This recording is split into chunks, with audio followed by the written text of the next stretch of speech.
general. We are live.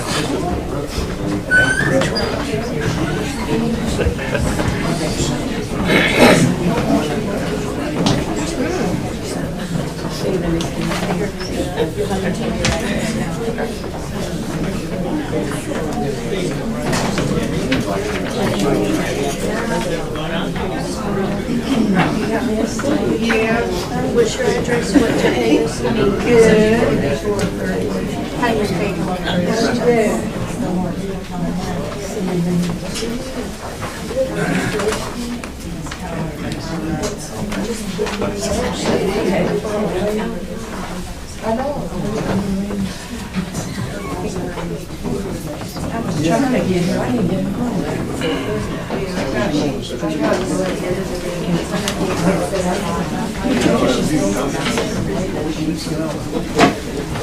Called it just a second. Think about it in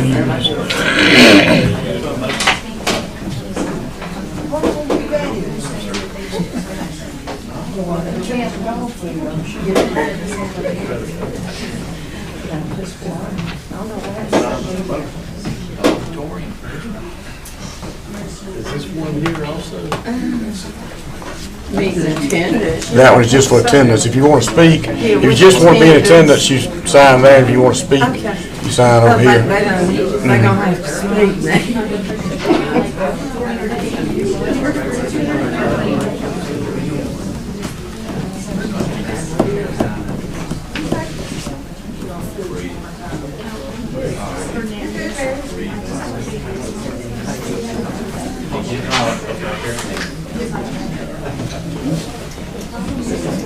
Got one more, I think, to sign, and then we'll. Here for fire tower?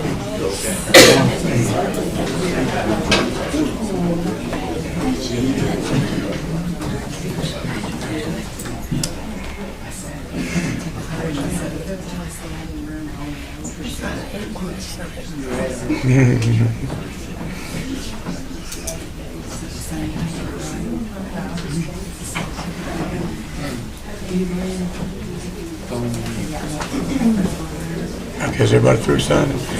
Okay. Yep. Okay, if you want to speak, you sign. We need to go ahead and get started, please.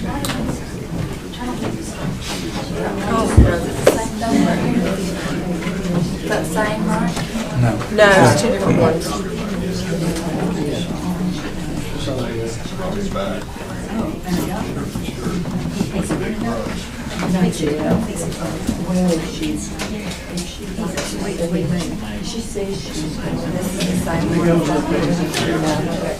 Now, that's just, that one is just for attendance. This is if you want to speak.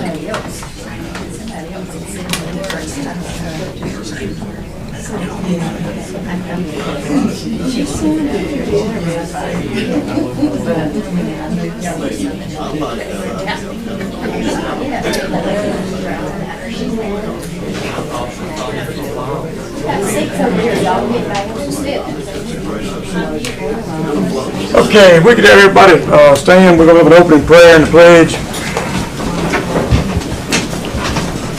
Commissioner Rush, would you minister the prayer, please? Lord, as we gather here tonight, please come and fill this room and let us remember that we're all here to serve you first, but that we're also a community that is here to serve each other.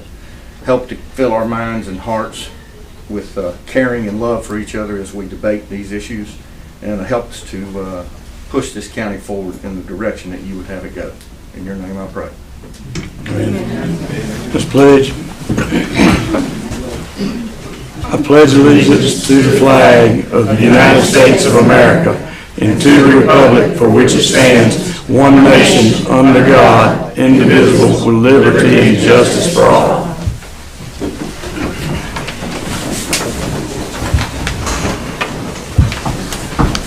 All right, we call this meeting to order, the January 2026 meeting of the Upson County Planning and Zoning Commission. Mr. Secretary, can we have a roll call, please? Sir.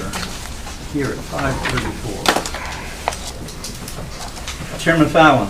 Here. Commissioner Murphy. Let the record show that Commissioner Murphy is absent. Vice Chair Rush. Present. Commissioner Lewis, Present. you have quorum, Mr. Chairman. Thank you. Okay, our first thing here is we're going to adoption of the minutes of last month's meeting. Do we have any amendments to the minutes from last month? I do not. I'll make a recommendation that we approve. We have a motion to Second. second. All in favor? Aye. Aye. Thank you. Okay, adoption of the meeting minutes. Okay. Next, we're going to move to the old business, which is we've got speakers for the land surveyors, Clay Moore and Nash Austin, to discuss transitional lots on the plats. Which one of you, or both of you, we're going to hear from? Okay. Yes, please. Sir, if you'll address us, give us your name, where you live. My name's Clayton Lamar Moore, everybody calls me Clay. I live at 484 Twinwood Street. I've been surveying in Upson County since 1990 for myself. Helped my dad and Gary Self for many years prior to that. Meet with Doug periodically on surveying related matters. He asked me to come to the meeting and discuss what he's calling transitional plats. It's been on the radio today, I didn't hear it, but my wife did, that I'm in support of transitional plats, which I am not in support of transitional plats.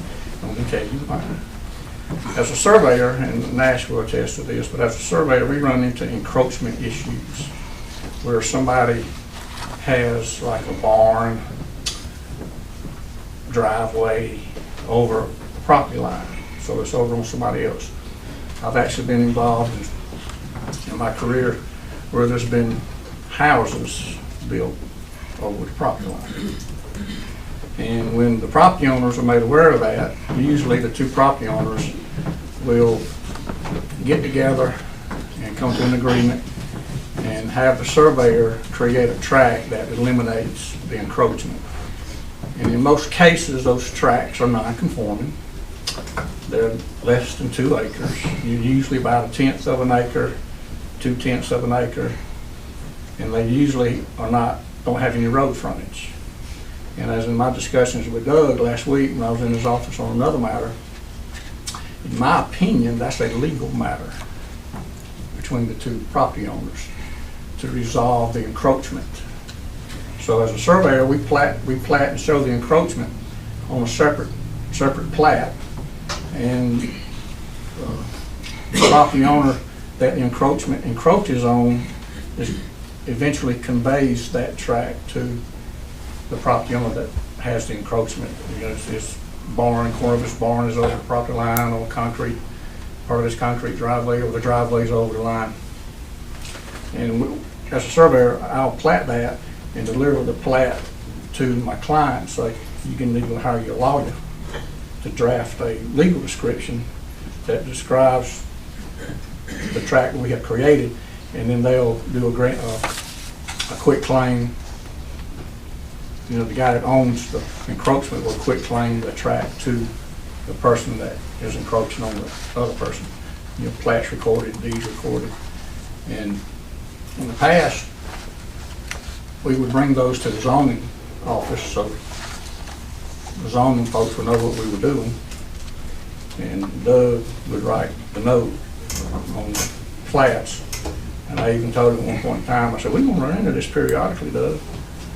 I said, you're going to sit here and write this note on all 6 or 7 copies of this survey. You might as well go to hometown printers and get you a stamp. He did. So he only has to fill in the blanks now, tax map parcel. And he was thrown out that the approval was null and void after 90 days if the property owner that is getting the property, you know, the other property owner is going to convey him to eliminate the encroachment. So he already owns property by deed, maybe a plat, maybe not. Every piece of property in this world, state of Georgia, Upson County, does not necessarily have a survey on it. You can go buy a piece of property by deed. Deeds transfer property. Plats do not. Plats is a picture of what's out there, and field run survey gives you an acreage. But there's transactions done every day, 10 acres more or less, 50 acres more or less. 100 acres more or less, half a land lot, and a standard land lot in the state of Georgia. It's just where they were laid out. It's not a standard land lot in the state of Georgia. It's supposed to be 2,970 feet by 2,970 feet. You can't find one. So, you know, when you get half a land lot, it's supposed to be a land lot's 202.5 acres, a half a land lot's 101.25. Well, you know, a lot of people buy property by deed without benefit of survey. You know, buyer beware, one thing I can say. Happens every day.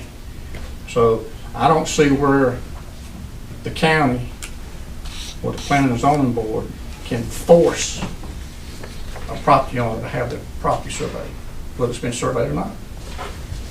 That gets into constitutional rights to where they, I know what Doug's after. He wants to combine the small parcel with the bigger parcel.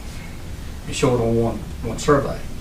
In discussions we've had before, I've told him plats don't transfer property, deeds do. So if you're gonna do that, you're gonna force somebody to do that, they need to hire a lawyer or somebody to write a legal description that goes around both tracks, you know, with the benefit of survey. So I don't support the transitional plat deal. I don't see how the county can force somebody to have a survey. And I'm gonna give you an example.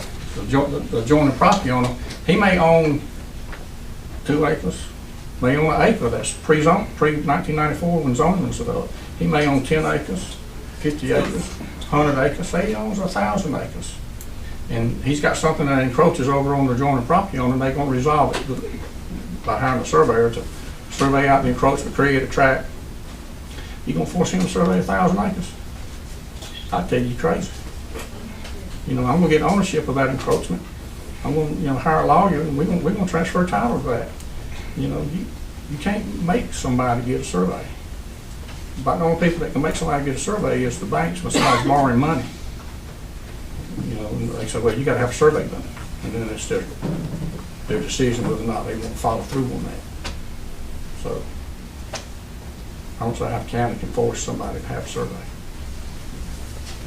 Even if the place has been surveyed, you can't, I don't see how you can force them to combine their current tract with the encroachment plat.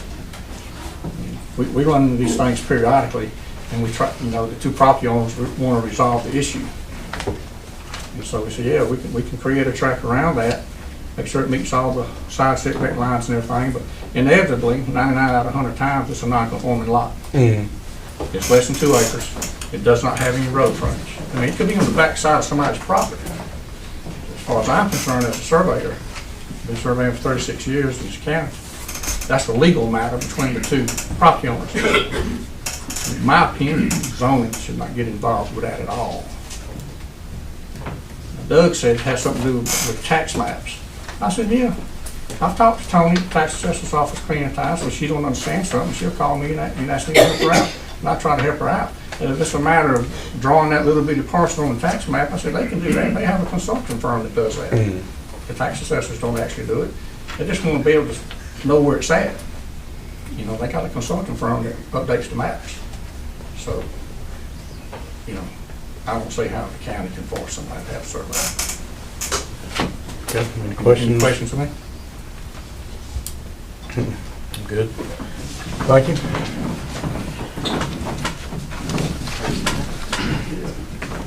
Nash Osprey land surveyor, a little bit younger land surveyor.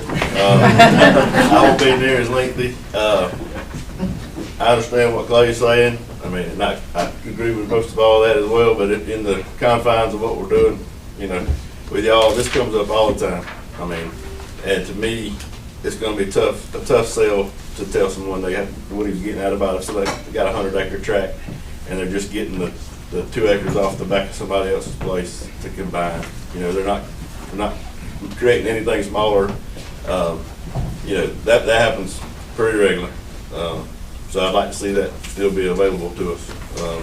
And then of course, sometimes it may be an estate or something where one brother got this much years ago and this one didn't, and now they just want to give the one brother another acre here to even it out. You know, like it'll still be combined with the bigger piece, everything. You know, so that's another scenario that I'd like to be able to keep some kind of the language is whatever, you know, some kind of transitional plat where we don't have to tell them, hey, we're going to have to survey your entire place to do this. And then, of course, the encroachment issue, those things are always just tiny pieces that don't touch a road or anything.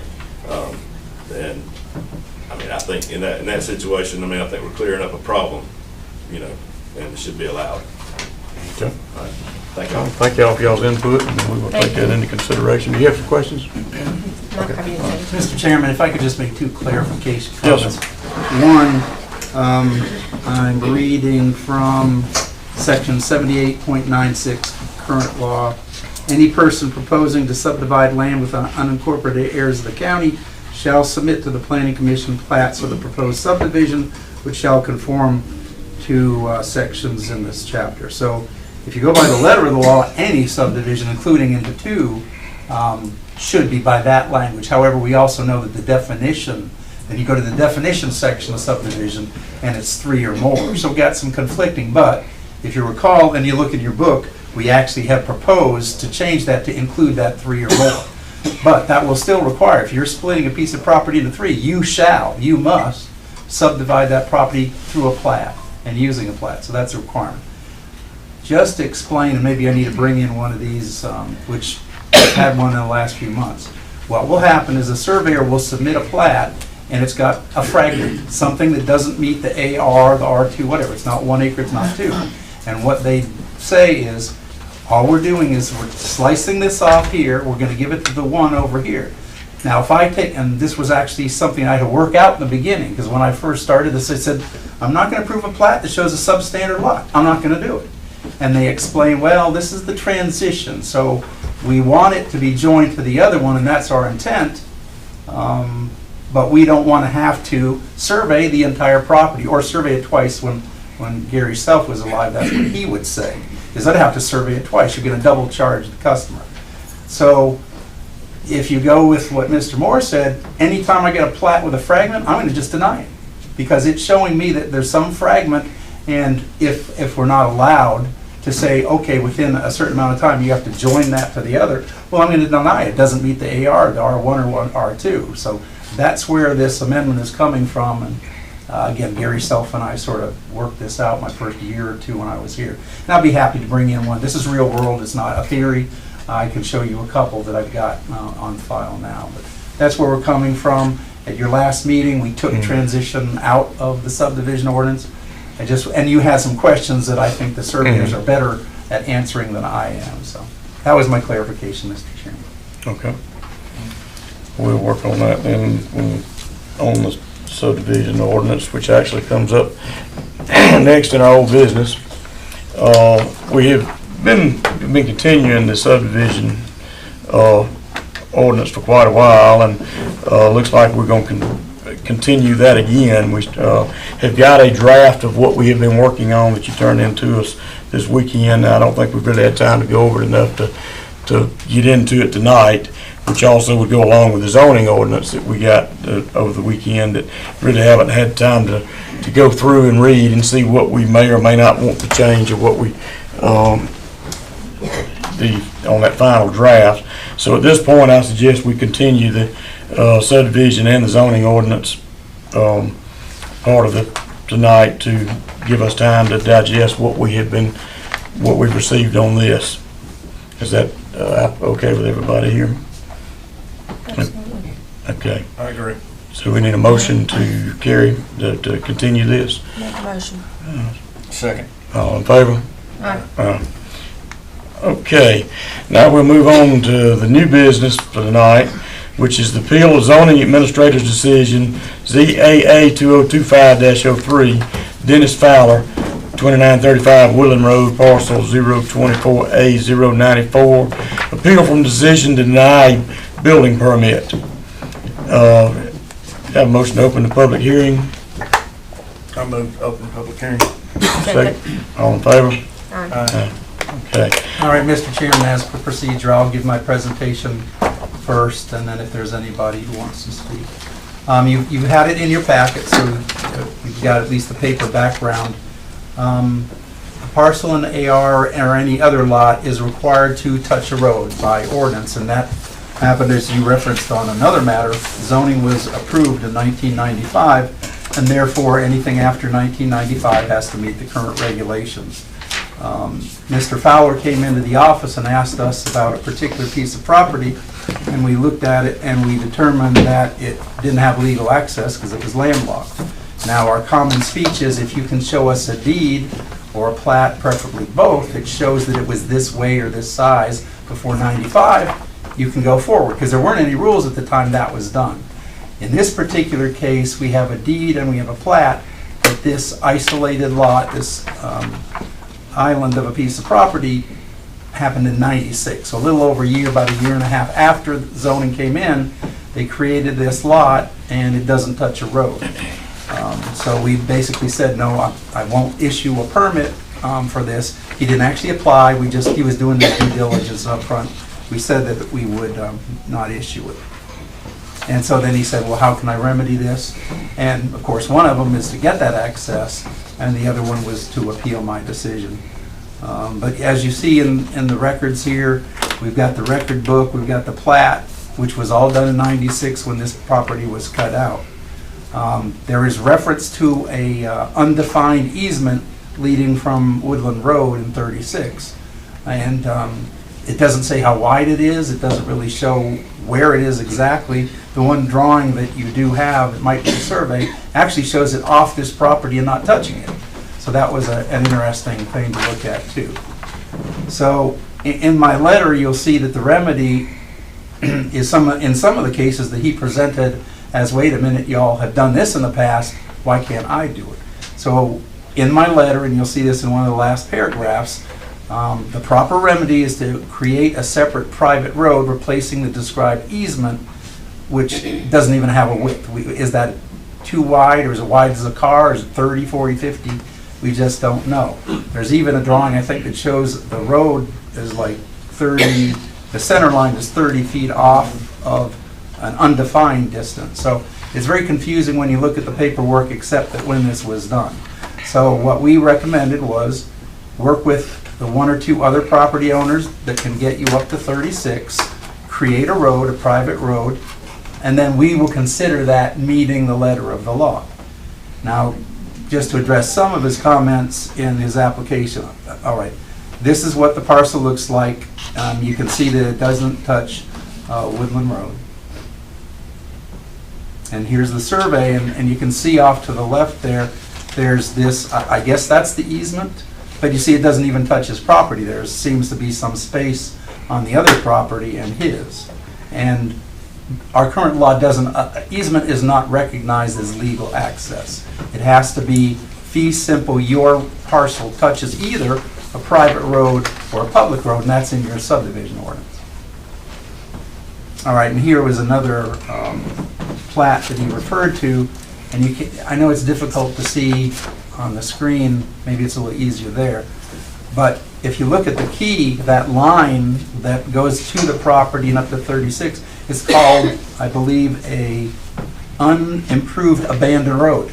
So it's not even a legal description in this particular survey. It just, okay, well, we can see it's a worn area, there have been a lot of traffic up and down it, and we're just describing on this particular plat that there's something well traveled. There's no legal description, there's no reference about size, width, who owns it, etc. So it's a little deceiving there. So what he specifically addressed in his comments to you as appeal was 2391 and 2405 Roland Road.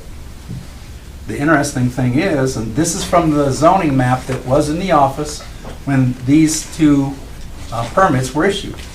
What do you see there? You can see there's 44B and 44A. Those are the parcels he brought up. They're attached to a private road. We're fine with that. That's not a problem. So his concern was that these were issued and didn't have access. No, they do not have access directly on the public right-of-way, but they do on a private road, and we don't question that.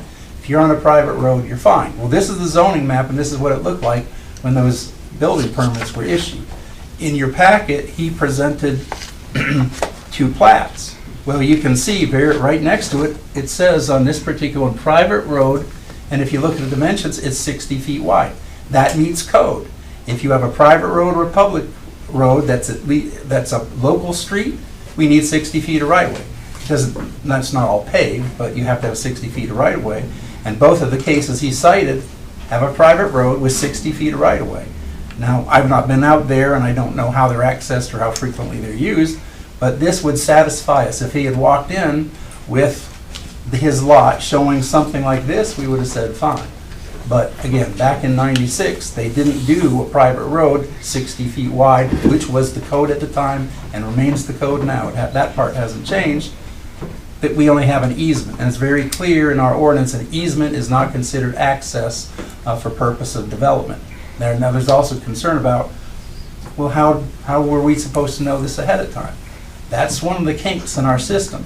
If somebody, say, divides just a property into two, as we discussed in the other case, we don't see it in my office. Lots of parcels, as you've seen by the moratorium, and a lot of the cases go in the moratorium, 90% of those are split into two pieces. Those would never come through my office anyway. So you can do a lot of things that don't meet code. Hopefully you've got a good surveyor who knows the code and will do things the right way. But they don't have to come and ask me. And so I'll even, if somebody comes in and says, oh, will you review this? I'll tell them.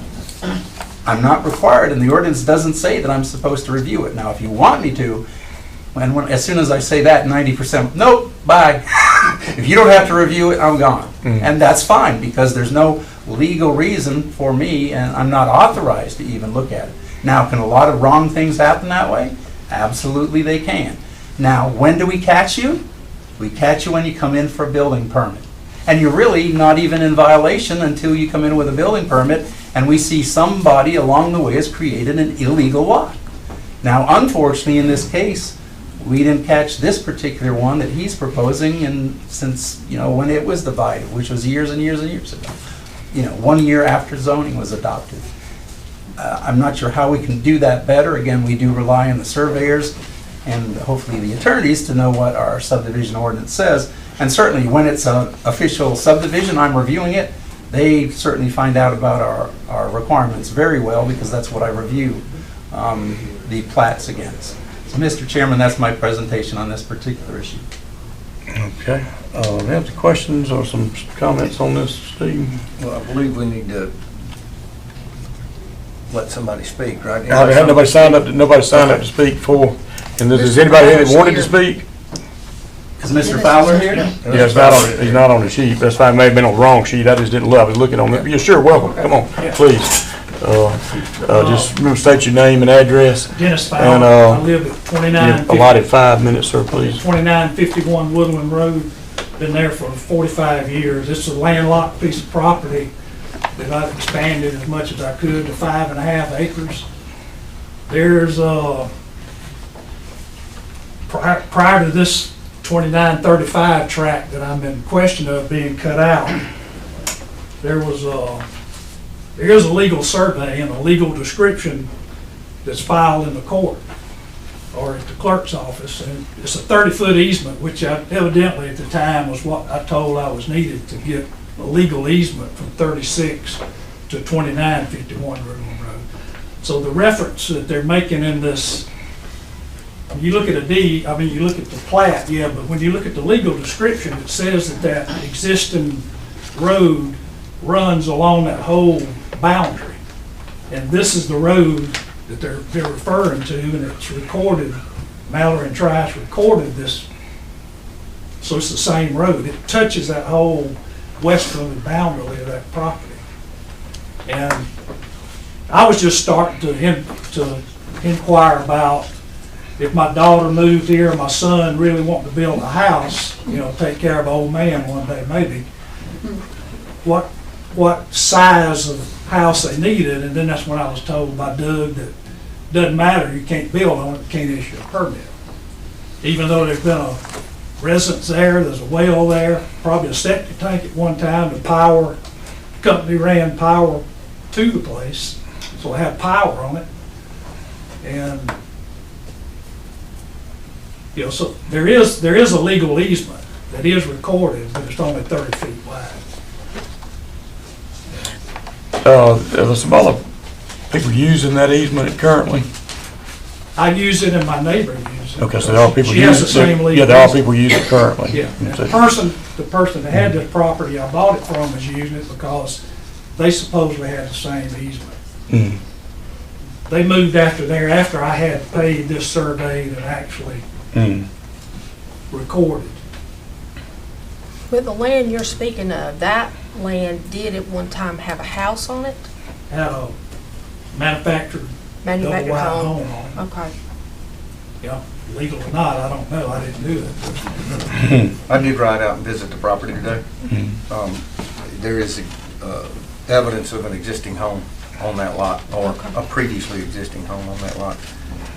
In addition, I think Section 505, Development Standards for AR districts, Item P, landlocked lots, Number 4, P4, I'll recite it. The property owner has acquired a 30-foot easement to a city, county, or state-maintained street or road, and the easement has been duly recorded and made part of the property deed, which I've referred back to your deeds. It appears to be that from me.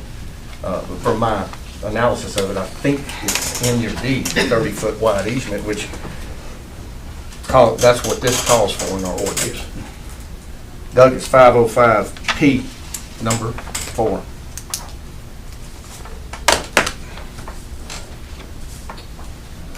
So best I could tell, I think everything you're saying is in line. Yeah, I want to clarify that it is a legal piece of property.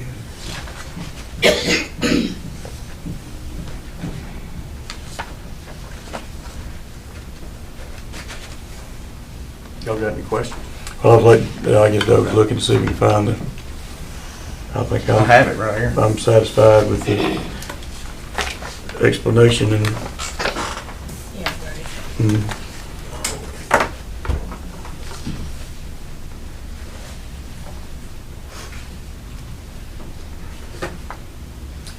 Landlocked lots. In the case of a landlocked lot, a lot without direct access to a public street or road, lawfully existing as of the effective date of this ordinance. That lot did not exist in 1995. It got recorded in 1996, so that section doesn't apply. It's in our current code. Right, and I'm reading it. Yeah. It applies in the case of a landlocked lot without access, lawfully existing at the effective date of the ordinance. He created that lot, he didn't, but the lot was created after it. So this applies for a lot that existed before 1995. And wait, we need to get you some sort of access. That wasn't created before 95, it was created after 95. So that provision only applies for a lot created 93, 92, in the 80s, doesn't have access. Well, then for those lots, yeah, we accept an easement by the section you talked about. But if you didn't create that lot until after 95, the easement isn't allowed. That's not considered legal access. You have to have, again, through our various processes, a private road or a public road. So that section is in there, but only applies to lots created before February 95. There are 2 other homes on that easement now that exist, his and one other. And then, I haven't looked into those, so I don't know if they were legal. They might have had an easement before 95. I would have to research those individual ones to know. well, I feel, and this is just me, I'm one vote, that if he has a deeded 30-foot easement with access to that lot, however it got missed within that first year of the ordinance change, I don't think that lot should, or that individual should be penalized. I agree. I agree.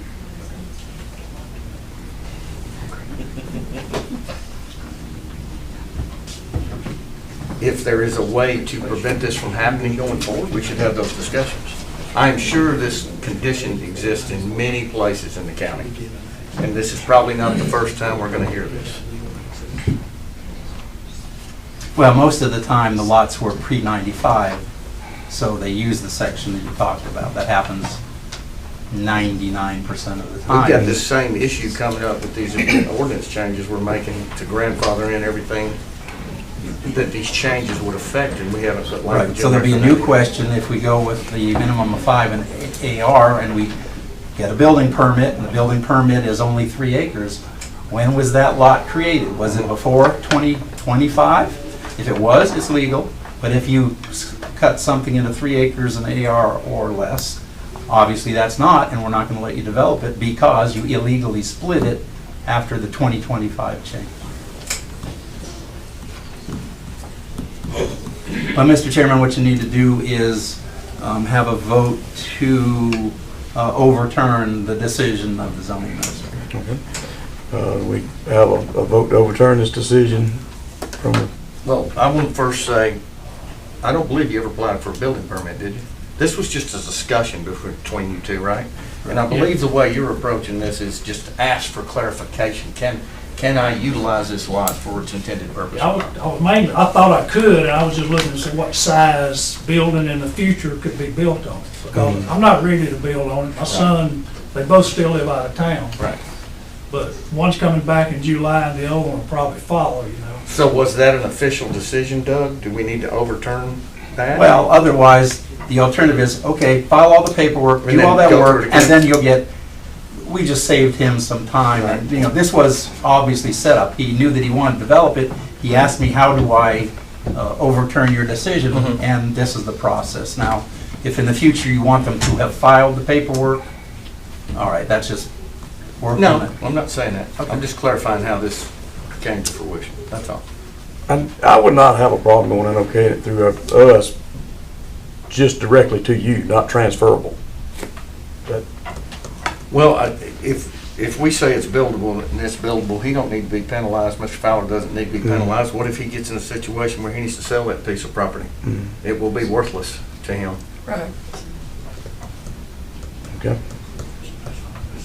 I can go along with that then, based on that. That's kind of the way I feel, because, I mean, if it's not gonna be worth anything to anybody in the future, then maybe it should just be condemned and Well, we don't want to condemn it, No. we wouldn't want to go that route and block anybody from Which having obvious. use of it, but it, you know, could potentially have to be absorbed by one of the surrounding. It's But I'm okay with that, I'm okay with that. Well, it's already been served with utilities. Yes. It's obvious there's been a Right. home on that lot. Yes. And a well. Didn't you And say it had there's a a well well. on it? Yes. Mr. Fowler? Okay. Well, then, do we have a vote to overturn, then, You mean a a motion? motion to overturn the, I move we overturn this decision for Mr. Fowler. I'll second. All in favor? Aye. Unanimous? Thank you. Okay, thank you, Mr. Fowler.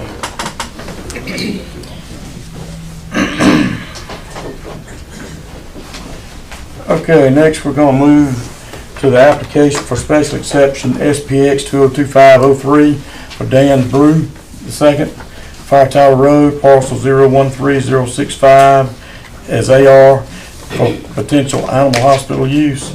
Have a motion to open this public hearing. Motion made. Second. Second. All in favor? Aye. Okay, Mr. Dan, I think I understand you've got a PowerPoint presentation. Is it? Yeah, I think he's supposed to. Okay. Did you want me to go first? or you want- Would it be okay if you went last on that? Okay. You're the In chairman. this case, I think we've got a lot of people to talk, and that typically we allow the applicant a 10-minute timeline to present what they've got to present. So, Mr. Brew, if you'd like to Point start. of order, Mr. Chairman, I would just say there's an ordinance in the county passed this past year that says he will give his presentation, and then I will get 10 minutes. Okay, well, that's what you'd like to do, sir, we'll do Yeah, that. just Okay. let's do it the way it's supposed to be done. No special. Give me a second here to read the map. Okay.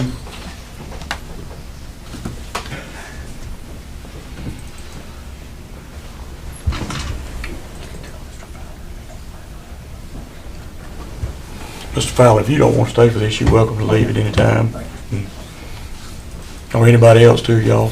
Anybody would like to leave at this moment would be perfectly fine.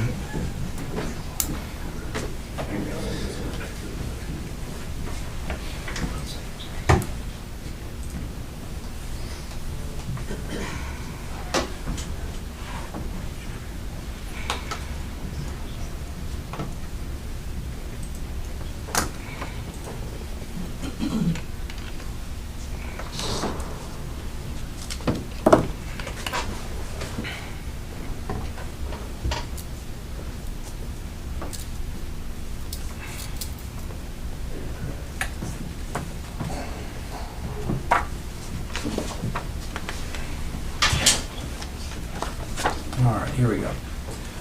The applicant and the owner is Dan Brew II.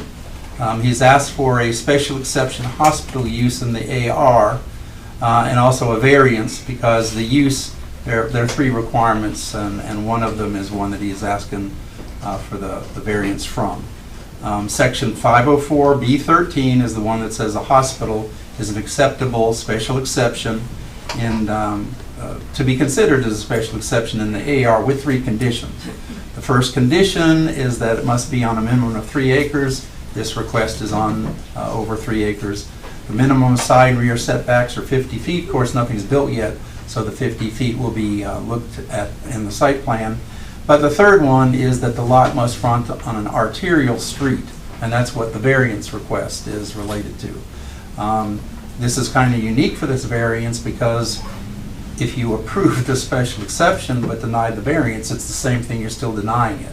So if you're going to deny it tonight or recommend denial, then you're really denying both. And if you're going to recommend approval of them, you need to recommend approval of both. Because basically even that third condition nullifies the location. There is a definition in the zoning ordinance.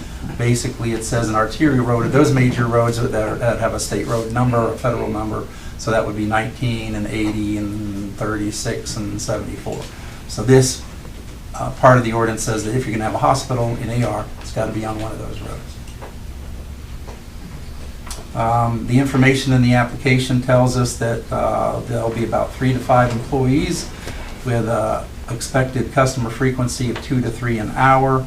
The operating hours would be from 8:30 to 4:30. There is a very small site plan that was part of your packet. You can see it's a barn-style structure. We don't know the square footage, at least not in the application. There's a large animal treatment stall, dog run, and parking area. The AR is the one and only zoning around this area, so everything around it is zoned AR. Most of the surrounding lots are heavily wooded with some pasture.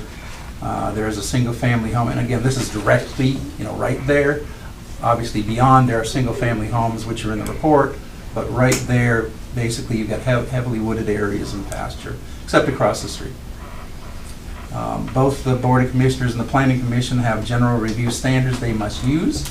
The ones for variances and for special exceptions are unique from rezoning, so those standards are discussed here and in the staff report.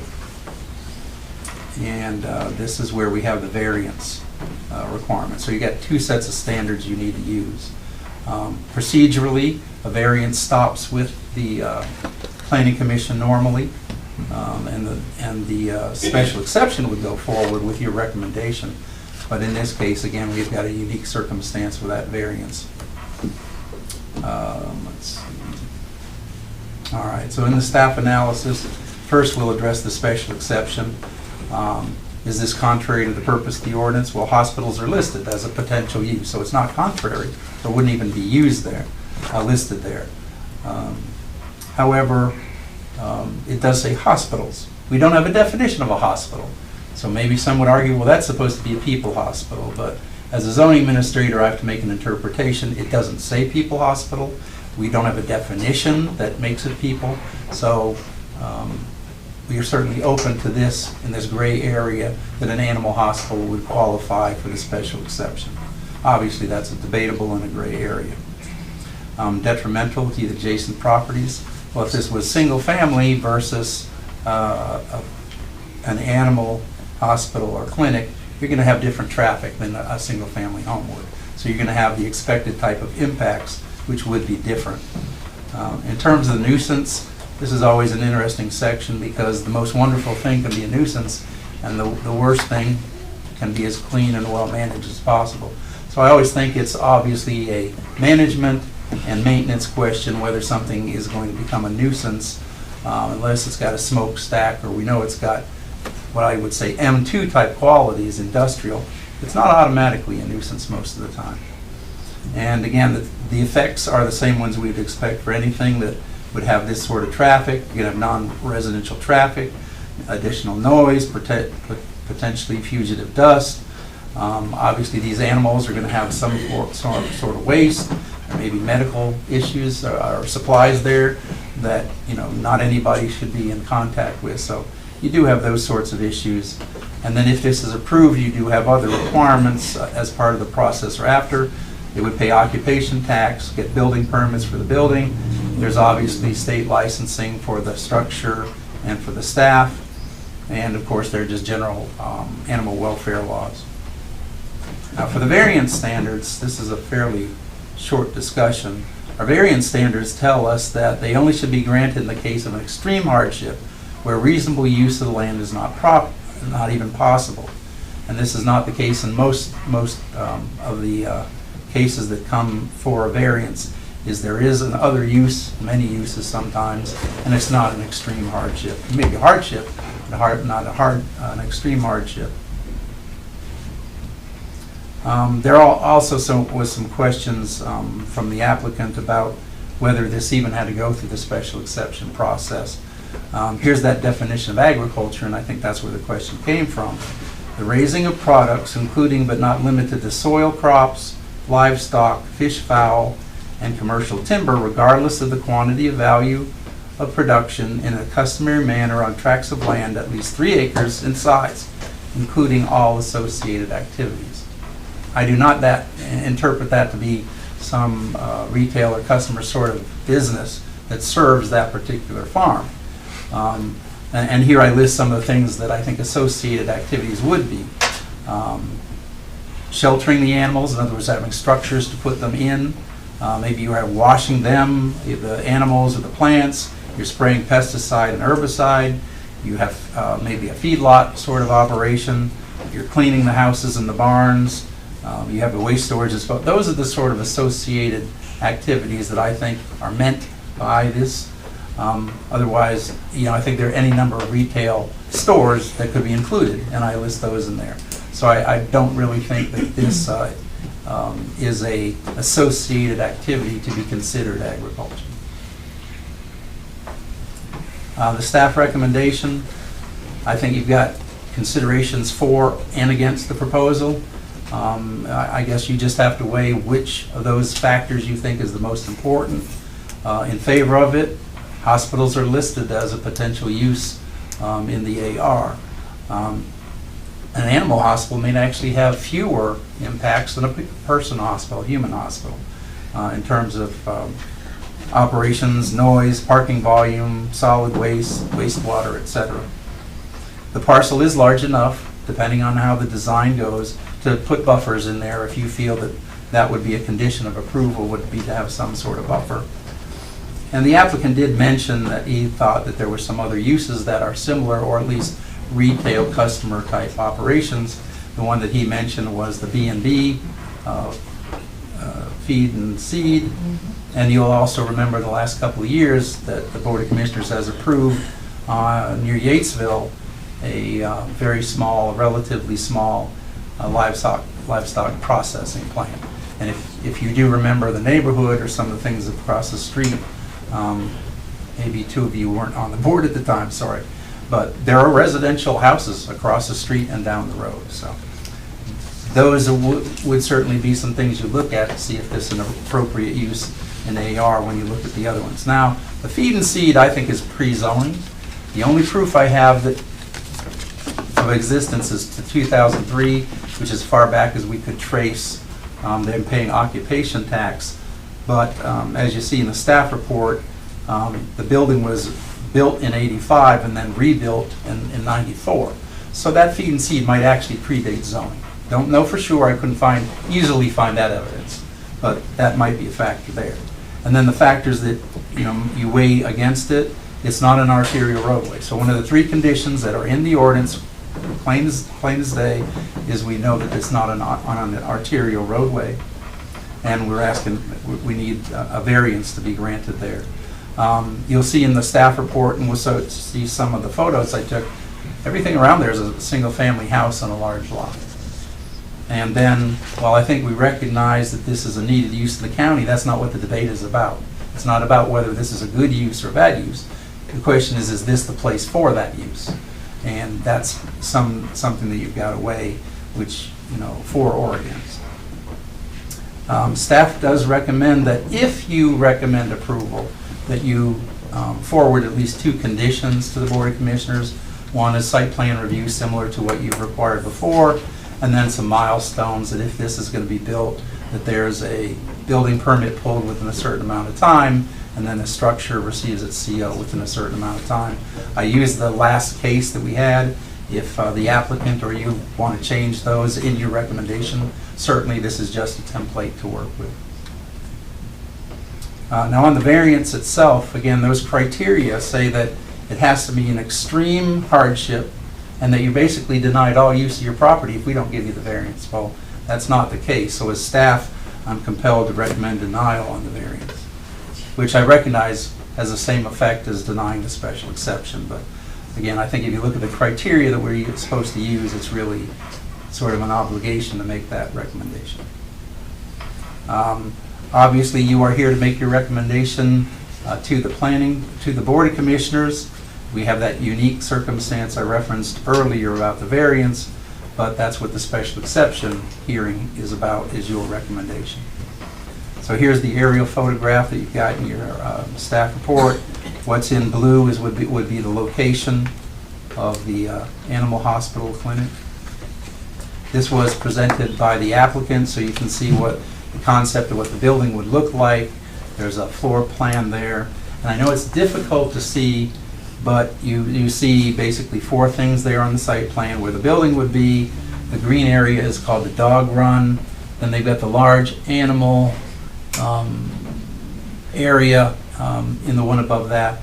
And then the speckled area is their parking. So this is looking south. You can see that the lot is to the left, and that's Fire Tower Road to the west. This is looking directly into the lot from across the street, so east. This is to the northeast, and then that's looking north along Fire Tower Road.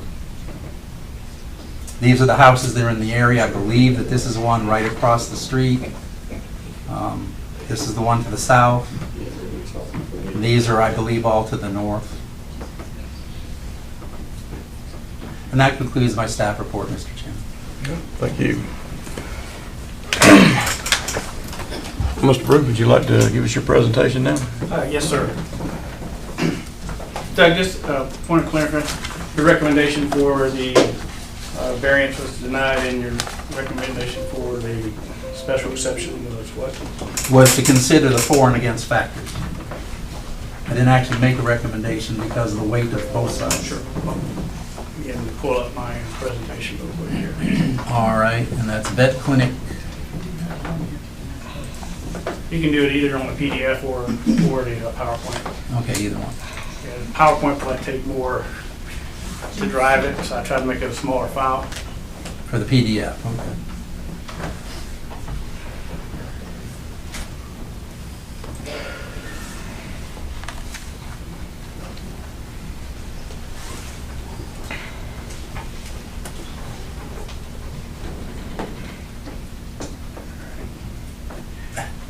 Okay, good evening, Chairman, members of the board. My name is Dan Brew.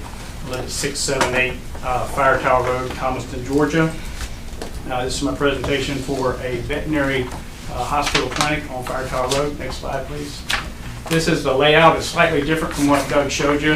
When I spoke to Doug, I only had a day or two to try to turn this around because of the way the timelines are. And I drew it myself, and I did put a dog run in there because I saw kennels in the floor plan. My wife later explained to me that those kennels are for animals that have surgery or held for that. There's no actual overnight stay of dogs, no kenneling per se. So there is no dog run in the actual layout. Next slide, please. I did make an argument. Doug mentioned that I believe that this is by right. Doug quoted the section of the ordinance, so I won't re-quote it. If you go to the next page. Right. Doug came up with, and he presented the precedence. There is a 21-year precedence in this county of allowing a commercial improvement in the AR district and issuance of an occupation tax business license for an agricultural associated activity. I wasn't going to name the business, he did, but they have been there for quite a while. They've had a license since 2003. It is contrary to what his interpretation is. It is fully in line with I interpret the ordinance to be. So my argument here is you can't do for one what you do for the other. That's considered arbitrary and capricious, and it potentially constitutes a taking of property under the Georgia Constitution and the 14th Amendment of the United States Constitution. Next slide, please. The term veterinary clinic does not appear in the 155 pages of our ordinance. I think we can all agree we've got some work to do on our ordinance. I think we talked about it tonight. We're not there yet. But it only mentions veterinary when it talks about animal control and business license, which I can't get. The term hospital is there. It can be a veterinary hospital, as the only 2 veterinary practices in the county are legally described as veterinary hospitals. Right? There are the 3 requirements Doug said. What he didn't count was lot must be on Arterial Road as specified in the Upson County Land Use Plan where one exists. That is key. Next slide. Here are some reasons why we should allow this. It's a critical need in the county. The USDA, the Georgia Department of Agriculture, all name Upson County as a critical shortage for livestock veterinary services. Amen. Our own state representative, Robert Dickey, who is the chairman of the Agriculture and Consumer Affairs Committee, who just called me right before this meeting, just passed a law last year to incentivize bringing large animal veterinary clinics to this area. Next slide. It fits the character area. The barn on the right is my barn. The barn up top is the barn directly behind the property here.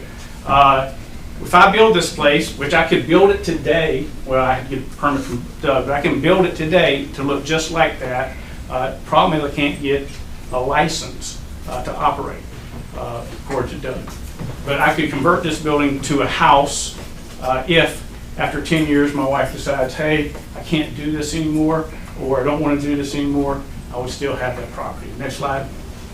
Neighborhood support. This is the same map Doug showed you, but what I show you on here is the yellow property is my property. The open space above it is the lot we're talking about. Everything you see in blue is property surrounding my property that is owned and not occupied by persons outside of Upson County. Over 200 and something acres around me, not occupied by anyone in Upson County. Across the way and to the south, to the southeast, and to the north, you see green spots. Those are all property owners on Fire Tower Road and in our community that I have spoken to, because I saw them on the side of the road, I saw them in their yard, that are in support of this effort. That is the neighborhood support. Next slide. All right, community support. We all seen the newspaper article, the first one written. Some of the stuff is a little embellished, I would say. Not necessarily factual, based on speculation, but it is the most commented on article this past year for the Upson Beacon. Got the most attention. Also to the left, you can see where we're talking about this meeting tonight. In 2 days, the notice for this meeting tonight had 17,405 views. Right? Had 1,725 engagements. That's people hitting like, people saying we want this clinic here, we need this clinic here, I hope it passes. And there's overwhelming positive responses for this. Next slide. Finally, financial feasibility.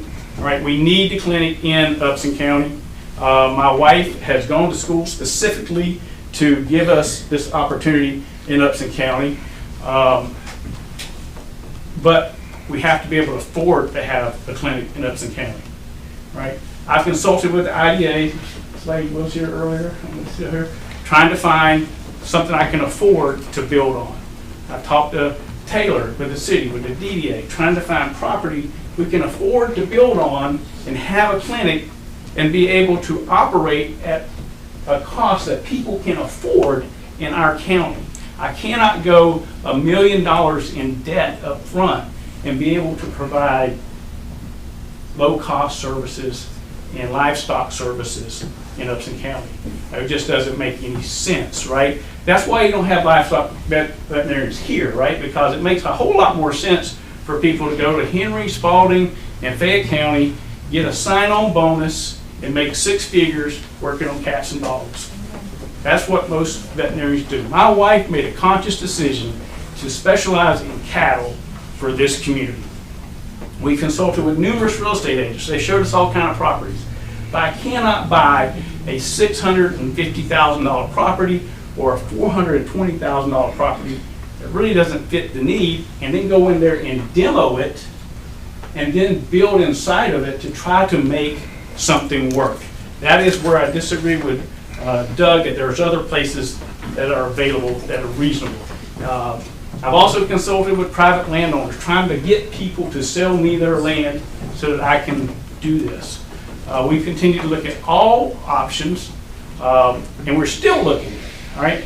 And but we want to open a practice within this year. What I'm asking for is a special exception recommendation to the Board of Commissioners and a conditional variance. Doug, I don't know if it's in the ordinance or if he stole my language or whatever, but I said, hey, give me 6 months, right? Give me 6 months. Either I build or I find something where I can build. But I need to have options when I'm going to banks, when I'm asking people to give me $500,000 or $1 million. I got to have a good plan. We can't make a good plan as it stands right now without knowing that we can do something. And I know I can't do something for $1 million. Next slide, Doug. Okay, next is on the variance. I'll save that for afterwards. That was just the special exception. I'll turn it back over to the board. Sure, If we vote on the special exception, we're voting on the variance too. correct. So do you want to present all of it, or you want to wait? So you can vote on the special exception, and if you said no to the special exception, it still goes to the Board of Commissioners, and then we can talk about the variance.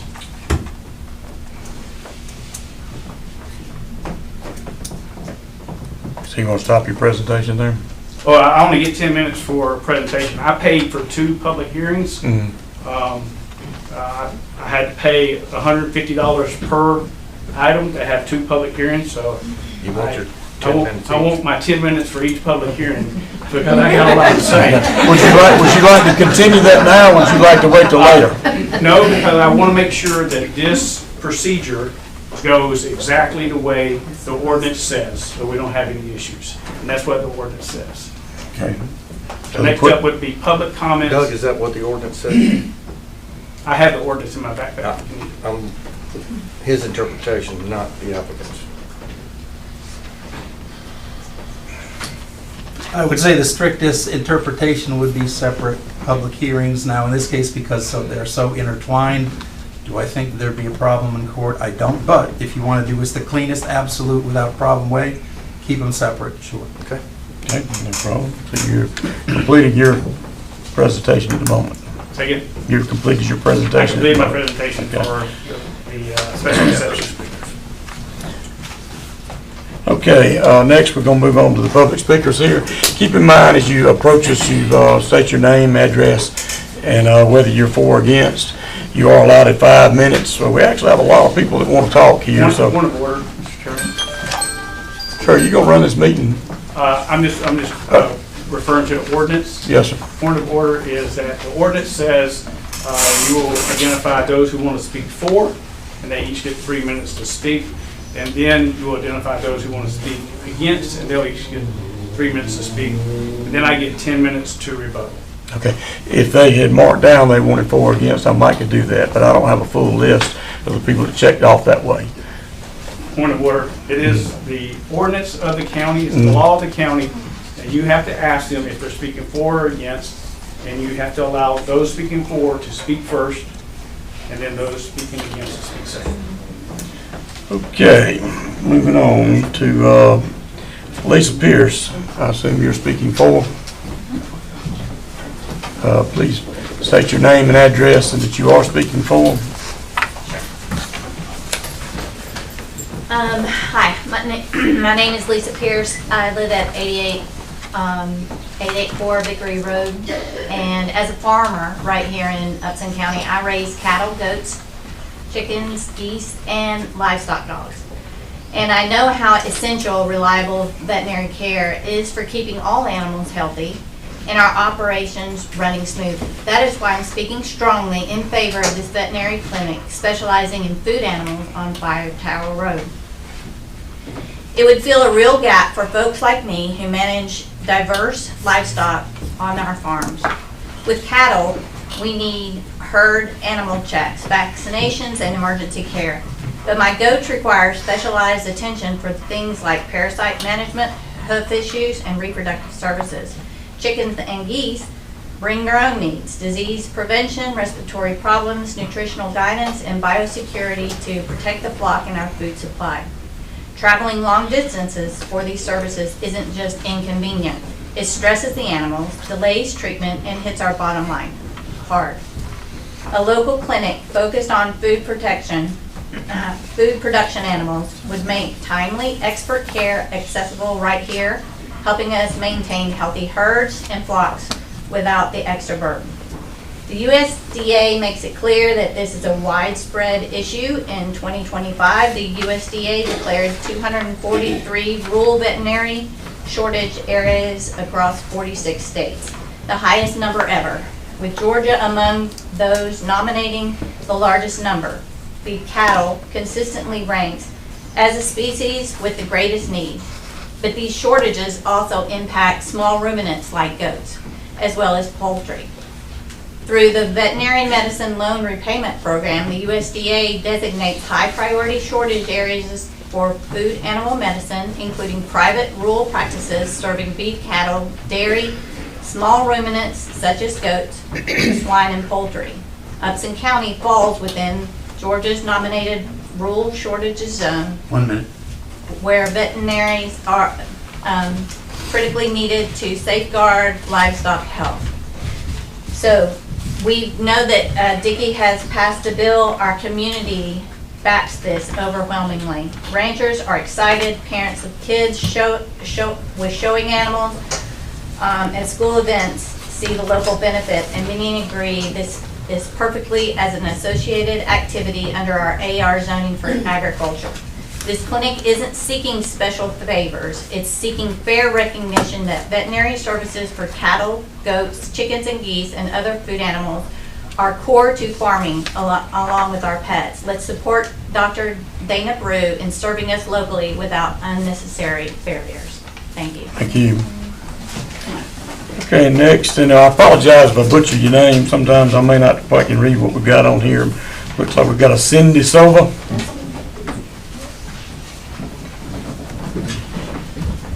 My name is Cindy Silva. I live at 400 Davis Lake Road in Thomaston. I'm in support of this because this county, not only for livestock, we need low-cost care for animals, for cats and dogs.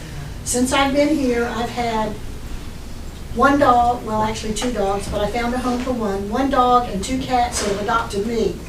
And I had to go out of town to get low-cost spaying and neutering for these animals.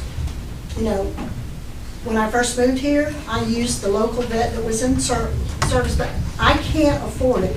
As a widowed woman on a single income, and I'm sure there's others like me, we can't afford high cost. You know, I take them to Pet Sense to get their shots, but I don't have a real vet if something happens, if they need medical care. So I'm highly in support of this, and I hope you will approve this. Thank you. Thank you. Okay, next, we have Matt Crawford. Good evening. My name is Dr. Matt Crawford, and I am the owner of Hannah's Mill Animal Hospital here locally. I came out here tonight to speak in support of Dr. Brew and her husband in obtaining the variance that they are seeking. I'll be honest, I'm really not well versed in the ins and outs of what y'all do, but I do know a little bit about veterinary medicine. Thomaston is a wonderful town, but attracting veterinarians to this community is a challenge. It took me 18 months to hire my most recent doctor. I am thrilled that Dr. Brew is electing to pursue her craft locally. She will not only be offering further small animal care to this community, but she will be offering large animal care as well. Large animal medicine is something that this community is in dire need of. This will not only improve access to veterinary care for those in Upson County, but multiple surrounding counties as well. There has never been a more appropriate time or situation for this committee to approve a variance. Thank you. Thank you. Okay, next we have Andrea McLean.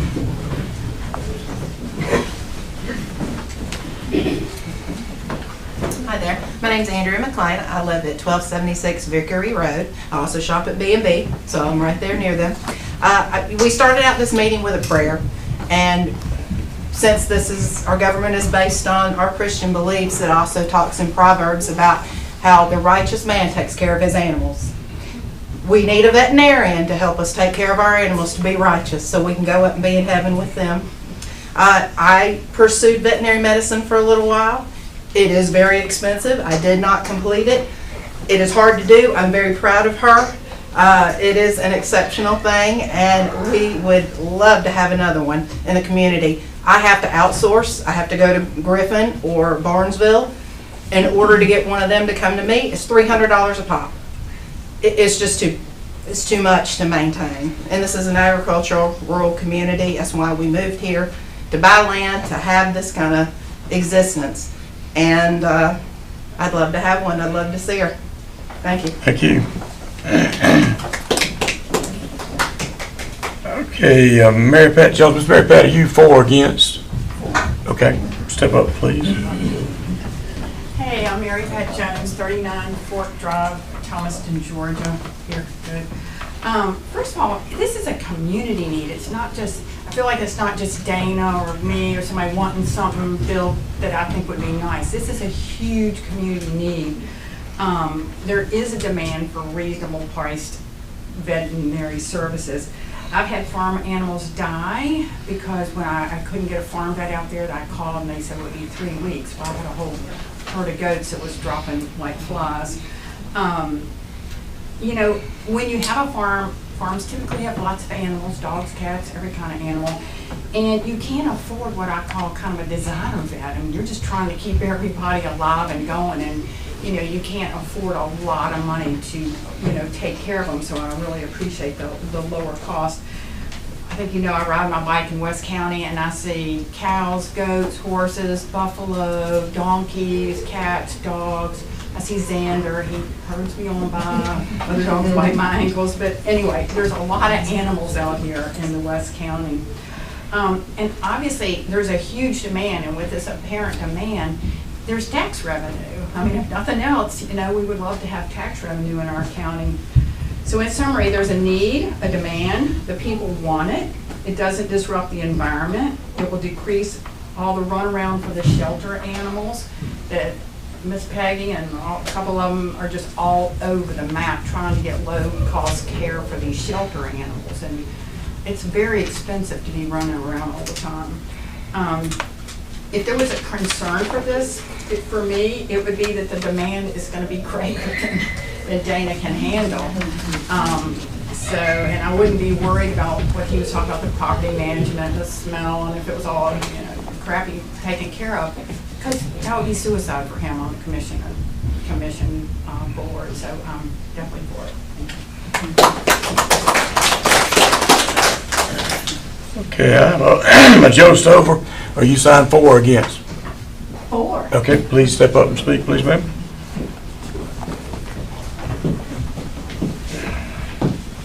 Hi, I'm Joe Stover. I live at 1276 Vickery Road. I am very much for this. We need it in this county. Prior to coming to this county, we had a wonderful vet, and we tried to strategically figure out if there wasn't a good vet in this county, that we could actually get to our old veterinarian. And so we found that since we've been here, a lot of the vets here that handle farms have retired, moved on, whatever. But our pets now, laws have been changed so that they are stating that they are not considered property any longer. They are considered our family now. And that's the way that I feel.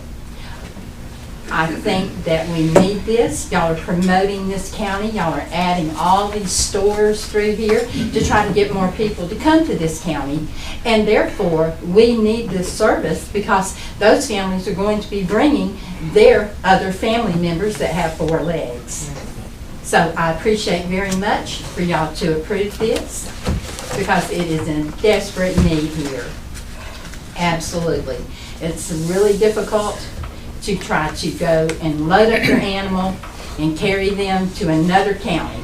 And when we do that, that takes away money coming into this county. So the bottom line is, we want more people in this county. You have to provide that service. So I thank you very much. Thank you. Okay, next we have Kimberly Babb. Are you for or against? For. Okay, please step up. I don't like public speaking, so I wrote down everything, so bear with me.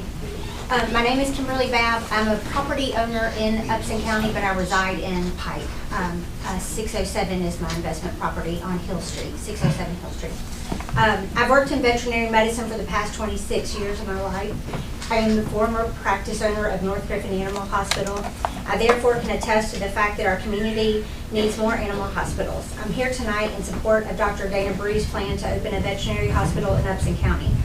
In 2025, November to be exact, the USDA identified 243 rural veterinary shortage areas in 46 states, the highest number of shortage areas ever. Georgia is the top of is in the top of the 46 states. I'm convinced that Dr. Brew offers much needed and desired service in Upson County. Veterinary medicine and rescue have experienced the greatest animal crisis in history. It will be helpful to have another veterinarian in our community in addition to offering much needed spay and neuter services. I would like for you to vote yes in support of Dr. Brew's request.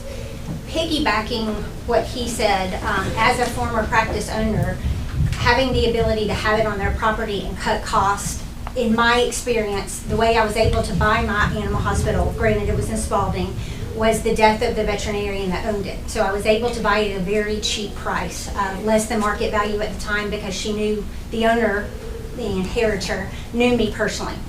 And in doing so, in the 8 years that I owned my practice, I was able to donate $183,000 in donated services, meaning free services to the community. So a lot of the problem with veterinary medicine in whole is when they graduate, they have such exorbitant bills through vet bills with schooling and just obtaining a practice. So in my opinion, approving the fact that she could have it on her property and cutting costs only benefits the animals that are in desperate need in our county. It takes away her overhead costs. Granted, she is building a business, but she owns the property. So in being able to take it elsewhere and having those overhead costs, only long-term, it's the animals that suffer, because in doing so, saving money, you're able to pass on the discounts per se. Also, from a rescue standpoint in Upson County alone, I just started, because I have a background in Spalding, just started helping more in Upson, and there is a drastic need for spay and neuter program here. Okay? Okay, thank you.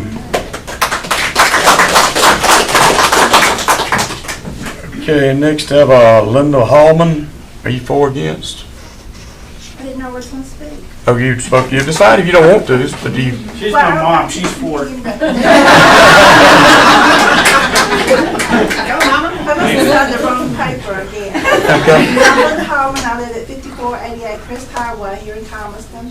And Dan's my son. And they are just genuine, loving people. They love animals, so they're just going to do the best job you could expect anywhere in town. It's just a service that people like me that's single and old, we need a lower cost on taking care of our animals. And Dana and Danny can do this for us, but we need this service in Upson County. Thank you. Thank you. Okay, and Lorraine Greathouse, maybe? I'm reading this right? Okay. Lorraine Greathouse, 114 South Road, and I just asked that y'all please vote in vote in favor of this variance because it is something that is needed. At the moment, we don't have a pet because we lost ours, but passed away. But I have a lot of friends that do, and they're older like me, and so they need care for their animals that they can afford to get, you know, because when you lose an animal, it's heartbreaking. Because like the lady said, they're part of your family. So I just ask that y'all may vote in favor of this. Okay. And I apologize, this next name, I just cannot make out what's written here, but the phone number ends in 6384. 6389. Am I on, baby, so? Okay. I apologize, I'm sorry. Yeah, your writing is about like mine. Sometimes when mine gets cold, I can't read it myself either.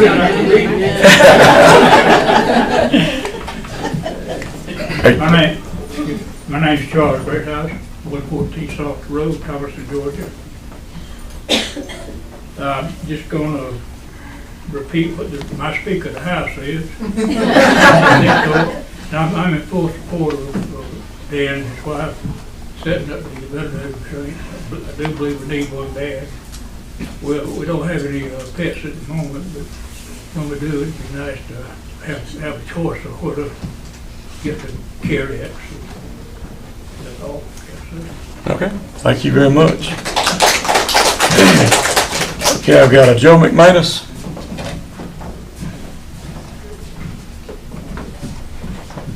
Good afternoon. Joe McManus, 199 Ferguson Road. I've got a small cattle farm out in the Crest area, and I've had all kind of trouble getting a vet to the farm. If I have an issue, it's like somebody else said, you call and it's, well, I can get there in 3 weeks. Well, that don't do you any good if you got an issue. So there's a huge need in the area, and I would enthusiastically support getting this built on Fire Tower Road.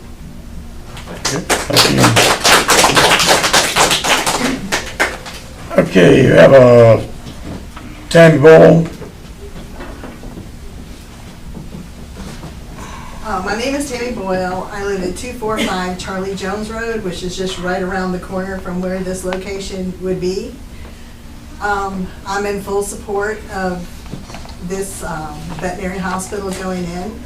I've lived in Upson County and been on Charlie Jones Road all my life. Well, since I was 11. That's all my life. But, you know, back in the day, on the other part of Fire Tower Road, the county was trying to give a man permit to do tires and asbestos. And we fought against that on Fire Tower Road, but that was a bad thing for Upson County. That was not a good thing. This is a good thing. This is a good thing for the people. It's a good thing for the animals. It's a good thing for the finances. It's just overall a good thing. And, you know, with the plans that they have submitted and Miss Dana only being one person, I don't foresee a bunch of traffic going in and out of there. I don't see, you know, with the look of the facade of the facility, it's going to merge in with the rest of the facilities and the houses out there. I just think that we should let this go. We should approve it. Thank you. Next we have Chris Boyle. Yes, sir. Chris Boyle, 245 Charlie Jones Road. I'm in support of this, and there is an extreme need, and that would be your extreme reason for allowing the variance. This is something that is truly, truly needed, not only in this community, but our state and our country at this time. Thank you. All right, we have next Dana Brew.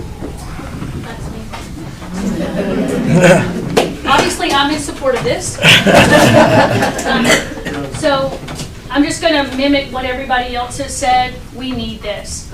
And while it may not create a real hardship on Dan and I, it's created a real hardship on our community not being able to have veterinary care for their livestock. We all saw it on Facebook. People speaking out where they can't get care. They haven't been able to get care. Kids who show animals can't get care. Kids who have emergencies, not kids, adults with animals who have emergencies can't get care. So, I mean, I would request that you look at it not from a hardship from our standpoint, but from a hardship for the rest of the community, because it has been a hardship for the rest of the community.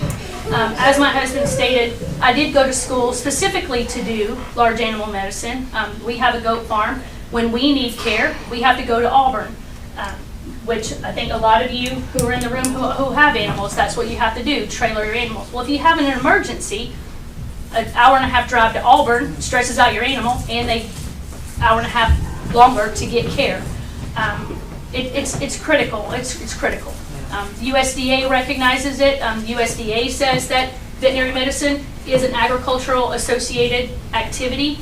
I kind of find it hard that if our federal government says it's an agriculture activity, that our county government is going to go against that. But yeah, it's definitely a need. And again, maybe not a critical hardship for us. Could we use the land as something else? We could, but it is a definite hardship for the rest of the community. So I think it does. I mean, obviously I want it to happen, so I think it needs to happen. All right, thank you. Okay, next we have a Rachel Bethune. Hi, I'm Rachel Bethune. I live at 45 Fambro Road, The Rock. I'm in favor for this. I have to travel to Woodland, to Hendrix's, and this would be awesome for our community. That's about all I got to say. Okay. Thank you. Dennis Fowler, and I think that was just where you signed up on the wrong sheet for the last thing here, maybe. Okay. Stacy Anderson. Are you for or against, ma'am? I'm for. Okay, all right. I don't live in Upson County, but I would be traveling from Lamar County, and I would like for you to approve it just for my friend's sake, so that they can be of help to this community. Okay. Thank you. Okay, Shannon Cox. Are you for, ma'am? I'm for. Okay, all right, thank you. I'm for. I'm Shannon Cox. I live at 306 West Thompson Street. And I'm a cat rescue facilitator in my older years. And I try to get cats from the shelter and the rescues. And take photographs, publicize them and all that, try to get more exposure and get some good adoptive homes as well. I see a great need for spay and neuter services. And people are asking me, where can I get it done? What kind of prices are there? But worse than that, people that don't ask, and I'm always informing them that, well, you can do this. You can drive to Noonan, for the Help Spay Neuter Clinic or something like that. But they're not aware that there are any services available. But this would make it so much easier. So I can't add a whole lot to what other people have said, other than obviously there's a great need, and obviously the support is overwhelming. I do hope this is approved. Thank you. Thank you. Okay, we have a Chuck Thompson. Sir, you for or against? Can I think about it? Yes, sir. Just kidding. I'm for, sir. Okay, thank you. So, Chuck Thompson, 1425 Rest Haven Road, Yatesville, Georgia. Came back to this community after being gone for 42 years. Raised on a dairy farm out on Morris Crossing Road. Ed Matthews, my stepfather, ran a dairy out there. The South on that now. Grew up with vets coming to the farm, no issues, doing everything we needed animal-wise. I now live out in Yatesville, as I just said. Give you an example. I've got livestock guardian dogs that run with my goats. I've got 3 of them. I paid $1,450 to have those dogs vaccinated as well as wormed from a vet not in Upson County. That's disturbing to me, and I think it's unfortunate because it's way too much money.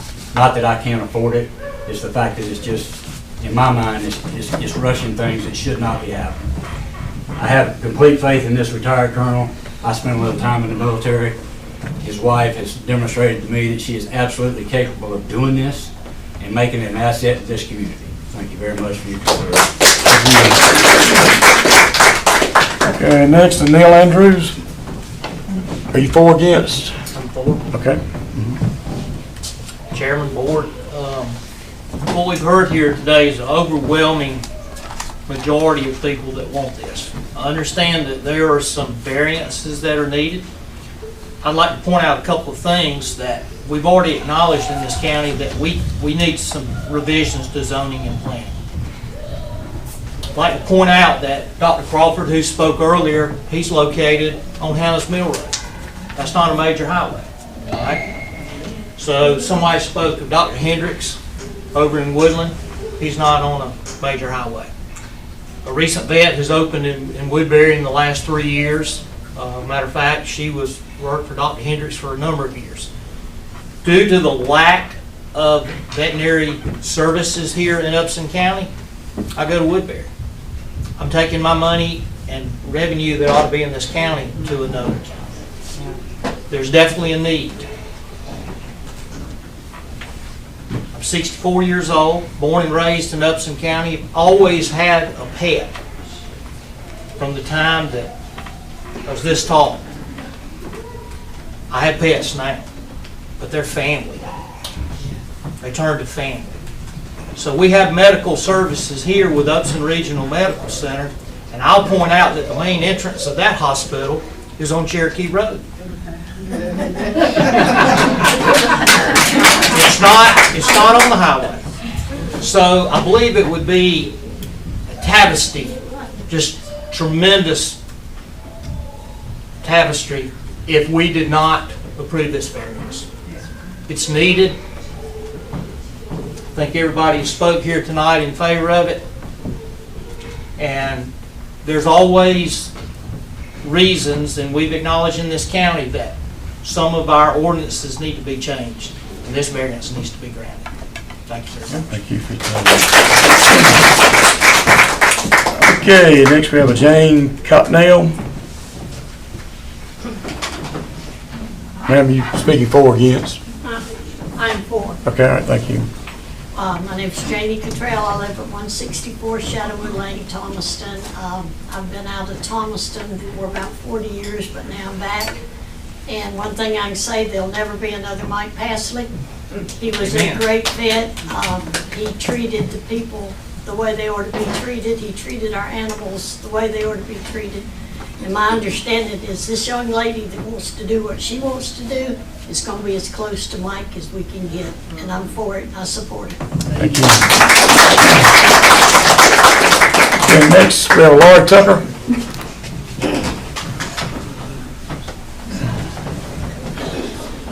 Yes, my name is Lori Tucker. I live at 1139 Jeff Davis Road.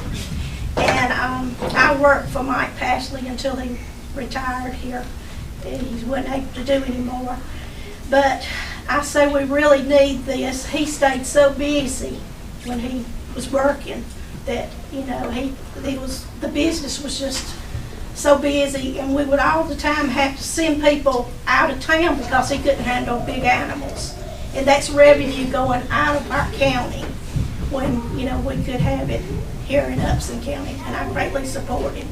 Thank you. All right, Tina Fordham. I don't wish to speak, but I support her. Okay, thank you. Ricardo Moss. Richardo. Mhm. He took all of my points, but I'm going to read them. My name's Richardo Moss. I live at 88 Glenwood Drive. I'd like to say that ever since that I met Dan and Dana, since they moved into this community, they have been an asset to every community that they've ever lived in.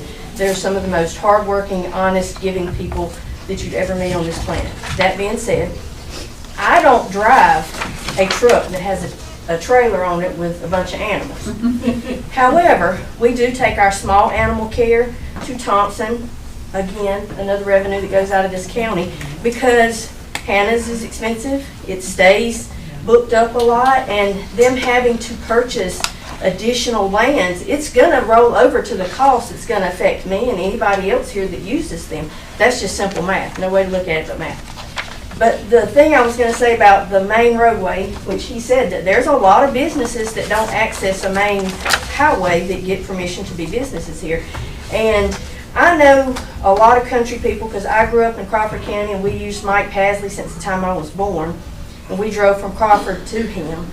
But they can turn around a trailer on a dime. And they know how to do all of this maneuvering. But people in this county, they can't hardly drive on 19 with 4 lanes. And if you have a lot of traffic that's going in and out of somewhere where people are hauling up and down the road going, you're going to have, we already have enough accidents on 19 as it is. And I want you to consider that all of these farm people that drive these trailers, they know how to get down a country road. You're not going to have the accidents on this rural property that you're going to have on a main entrance, because somebody's going to be trying to turn their trailer in, somebody's going to be hauling butt and run right into the back of that trailer. I guarantee you it's going to happen.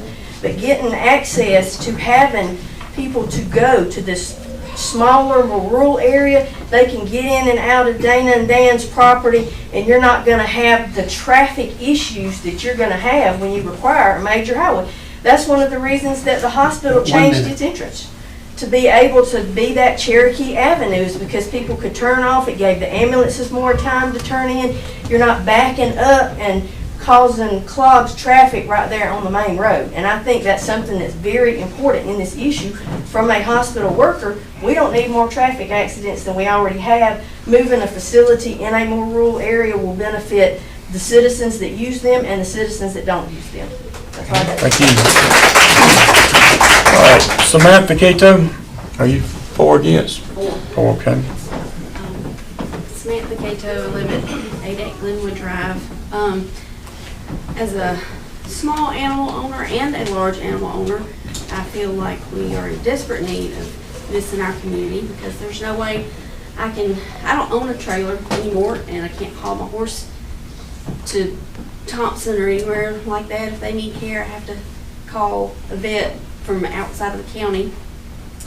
And sometimes, you know, like they said, it's 3 weeks before you can get somebody in, and I think that we are in desperate need of this. Okay.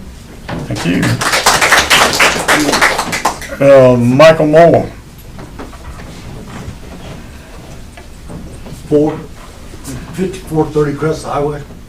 I mean, the need for a veterinarian in Upson County is beyond all imagined, much less one that wants to offer low cost Medicare. That's unheard of. And I'm standing back here, and none of it's been mentioned, but this here, I keep looking at this variance where the arterial road, there's not an abundance of arterial roads in Upson County. If whatever you can consider that. And I mean, there can't be a better use for the place. Fire Tower Road, easy access from both ends. People can get in and out. It doesn't cause a lot of traffic. Doesn't cause a lot of traffic in town. They avoid it all. And it's just something that's truly needed in the area. Thank you. Okay, Sonia Moore. Sonia Moore, 5430 Crest Highway. We're in the neighborhood. We right now take our animals to Griffin, our large animals and our small animals. It's really convenient, and I'd like to stay in our county. And I know that anybody in here that has large animals has been in the position where you can't get anybody. You can't get anybody to travel this far. If you have a bad emergency, you're just out of luck. And they're great folks, and I know they'll do good for this community. Okay, thank you. Okay, next to Tom Gardner. Are you for or against, sir? For. Okay. I'll make it quick. I want to thank y'all for what y'all do, because I know that y'all take time away from your family and everything. So anyway, just to add on a little bit, I've had to haul a cow to Athens before for a C-section because I couldn't get nobody to help me, and I had to start learning how to do some of the calf pulling and stuff myself. But a lot of times that don't work out the way you want it. If you had a vet there, it would help. And I've had to haul a donkey to Auburn in the middle of the night on Thanksgiving. So there is a need for large animal vet crisis in shortage in the state of Georgia, and I appreciate y'all doing what we can do to help this go through. Thank you. All right, Laura Wainwright. Laura Wainwright, 280 East Side Drive. I'm coming as mama. Both of my babies show pigs for FFA and 4-H.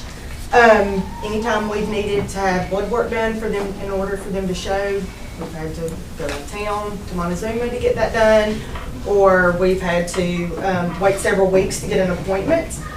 We also have, we raise cattle for our family, and we've had one that has died during birth that my husband has had to try to save, didn't.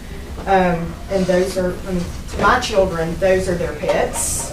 That's their babies. We've had another one that could not move, couldn't get up. He's had to load it up with a skid steer, put it on the back of the trailer to take to Auburn. By the time he got it there, it's too late. So we've definitely needed, multiple times, we've needed a large animal vet. Dr. Dana has expressed interest in working with the FFA and 4-H programs, the livestock teams, to work out something, a partnership to be able to provide the blood work that needs to be done to those show animals. So it would help our local school systems. And I live close to Windsweep Farm Road, and several years ago there was an ordinance, the same exception passed for Thistle Creek Kennel. So that's worked out well. We live close to there, and there's been no issues with that. I just can't see any reason, if you're not locally right there near her, I can't see any reason why you would want to say no to this. It's a huge need for our community. And I've never even met Dana until tonight. I've talked to her several times. She's been very generous answering questions about our animals even before she's at the clinic. So we greatly appreciate that, and we appreciate your consideration. Thank you. Okay, Stacy Anderson. You have a Stacy Anderson? Stacy already spoke. Yeah, sure. Yeah, Stacy already left. Okay, all right. And Ashley Anderson? That's me. Okay. I'm for this. Chairman, council. I'm very much for this. Like some of the others, I've had to drive out of town. I have dogs, and I drive out to Barnesville for my services, and they're a lot more affordable than the ones in this town. So I think that would bring services to the town. Also, I think it's a wonderful thing that she has the heart for it, and the community is, I know they're gonna love her. So she's just very caring and very willing to help people and their animals, because they know, animal lovers know what it takes, you know, to raise these animals, especially large animals. And I couldn't imagine having large animals trying to care for, and you're having to drive hours, you know, out of town to try to get their care or try to keep them alive or whatnot. But I think there'll be a big thing here. So appreciate your time. All right. Thank you. Okay, next we'll move to Adrian Chapman.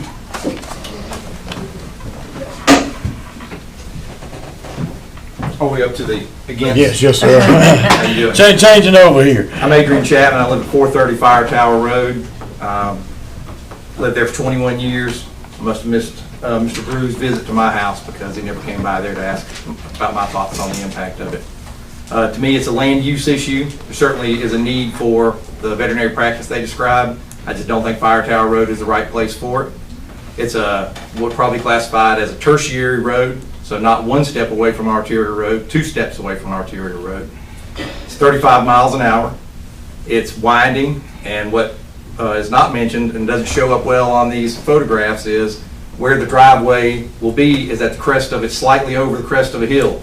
So how many times am I or my 83-year-old mother on our way to Jeff Davis going to top that hill and find a jackknife horse trailer or somebody trying to make a turn in there. I've literally been party to dozens of rezonings and commercial buildings. And without a doubt, if I was trying to put this, anything other than an animal hospital there, I would have been required to put a decel lane in, maybe even shave the top of the hill off to make a line of sight. None of those things they're proposing doing, at least as far as what I can see here. So for me, it's a safety issue, and there may certainly be a need, but it doesn't need to be on Fire Tower Road. There's literally hundreds of parcels of AR zone property on arterial roads that can be purchased. If by right, he can take the special exception that would not require the variance. And by the definition of hospital, I would tend to think that the recommendation that it be, the requirement that it be on arterial road is because hospitals generate a great, whether they're animal or people hospitals, generate a lot of activity. In this case, an animal hospital, literally every client they bring will have a horse trailer or something. So Fire Tower Road is going to go from 20 trailers a month to 20 trailers a day. And emergency, how many times is someone with a Have you counted the numbers? Excuse me, I'm sorry. Please keep your comments to yourself. how many times is someone with a sick dog or cat going to go racing at 65 miles an hour in my 35 mile an hour zone while I'm trying to check my mail or cut my grass or anything else? 1 minute. Again, no one's disputing the need for it, but it doesn't need to be at Fire Tower Road. Thank you. Okay, that completes my list of everybody I've got signed up to speak. So we're gonna move to commission discussion. Point of order. I get, according to the ordinance, I get 10 minutes to rebut if there is any discussion against. Who would you like to rebut, sir? Yes, sir. Okay, please do. Okay. First of all, point of order. Doug, you gave me 3 letters earlier. Were those 3 letters provided as part of the packet? Yes, they receive it. So, point of order before I start is, we have public hearings in Upson County. We do not have public comment periods where people can submit writing to state they're for or against. And so I would ask if those individuals who submitted letters against did not attend the public hearing, state their name and that they're resident of Upson County, and speak as required by the ordinance, ordinance number 285, that they're not allowed to have their documents part of this public meeting. That's my objection. Yep. Are you want to sustain that objection? Yes, sir. Okay. All right. So moving on to my 10 minutes of rebuttal. So let's talk about. Actually, I'll roll right into the variance because it talks to what he's talking about. I'll just use the rest of my time here. So arterial road, right, doesn't exist. In the ordinance, it says where one exists. Where it says where one exists is a land use plan. Land use plan did not exist when this ordinance was passed. But I'll hold that. What we're talking about is how much traffic would be on Fire Tower Road. All right. There's only 2 to 3 patients an hour. She can only see so many animals, right? So that means 2 to 3 vehicles an hour, right? That's basically what you might see on Fire Tower Road today. People who work there will live there for the most part. There's some people we may hire. Some of them come to our farm every day anyway, right? There's no requirements for any large trucks whatsoever. Everything that she needs, she can get through FedEx, UPS, Amazon, or Walmart, and those vehicles come on Fire Tower Road every day anyway. Right? There's no big trucks coming on there. What about trailers, livestock trailers? Yes, we will have a stall. Yes, we will have where we can take care of a horse. We'll have where we can take care of, where she can take care of some cattle. All right, but that is not what we would primarily do there, right? She has to make farm calls. She has to do farm management. She's required, in order to be a large animal veterinarian, she's required to spend 30% of her time own large animal vets. So what does that mean? That means that 1.5 days of the week, she has to be involved in managing cattle, treating goats, so if someone brings an animal, that counts, right? But I don't think you're gonna see a large influx of trailers. If there's something that has to be done surgically to an animal, it will have to come there. But otherwise, she's probably going to the animal. You can shake yes or no, because I'm out there. So to Mr. Chapman, I think it was. That's correct. Mr. Chapman's point, I don't think you're going to see significant traffic on Fire Tower Road. Doug, if you could fast forward just a couple of slides here. I'll tell you when to stop. Right there. All right, you might not be able to see it well, but this is Google Maps, right? If you plug in the address for where this will be, anywhere north of Ingalls, it's going to take you Jeff Davis, and you're only going to have to be on Fire Tower Road for less than half a mile, right? You're only going to pass about 3 houses, right? If you are in Yatesville, it's going to take you back around, and you're going to come out on Jeff Davis Road. That is the most efficient route according to Google Maps, and you're going to come on less than half a mile of Fire Tower Road. If you come from Woodbury, it's going to turn you on Jeff Davis Road and bring you up, and you're going to drive on less than half a mile of Jeff Davis Road. Fire Tower Road. So if you come from Zebulon, if you come from anywhere else, you're only going to be on Fire Tower Road less than half a mile. You will have to be coming from basically here or south of here or already out at Sunnyside, which makes this really convenient for you in order for you to have to go up Fire Tower Road by direction, by shortest distance, and past the Chapman's residence. And it really does not look like it's going to cause tremendous traffic. Doug, go back to the slide, please.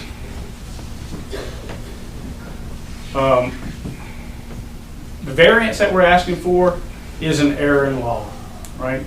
This was a cut and paste in 1994, right? All they did was find county and put in Upson, right? That's why it said a land use plan if one exists, right? And it didn't exist. And there wasn't a land use plan that even defined artillery roads until 2023. You cannot amend an ordinance with a resolution. The comp plans have all been approved by resolutions. The artillery roads did not exist when the ordinance passed. They do not exist today as enforceable in the ordinance. We know we have problems in the ordinance. You will find 27 instances in the ordinance where it says if one exists, because it was just a cut and paste. I'm not holding anybody like, man, they should have known better. You don't know what you don't know. We didn't have zoning, and they were trying to do the best they can do. But there are definitely issues in our zoning laws. I know that. You know that. We've been working on it for over 2 years, right? We also know that you have a lot of discretion, right? You demonstrated discretion tonight. By the letter of the law, you should not have approved his lot. But it made sense. It felt like the right thing to do. I applaud you for that. That was the right thing to do. Right? That's the discretion you have, right? This is arbitrary and capricious. There's no reason to be on that road. Matt was here to talk from Hannah's Mill. That clinic has existed for 30 years on Hannah's Mill Road. It is not an artillery road. In fact, Doug, if you could fast forward to where it is in a major, where what is? Forward to the map of Hannah's Mill. Just go forward. All that, go back. All that around him is residential. Lots and lots of residential. So there is absolutely no need whatsoever for there to be an artillery road for a vet clinic. I was not the first one to point that out. It's been pointed out numerous times tonight. there's an error in law, right? There were no arterial roads identified when the ordinance was passed. The variance should not even stand as a condition for this special exception, right?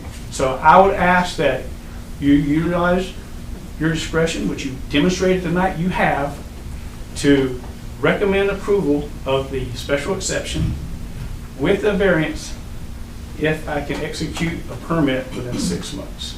Thank you.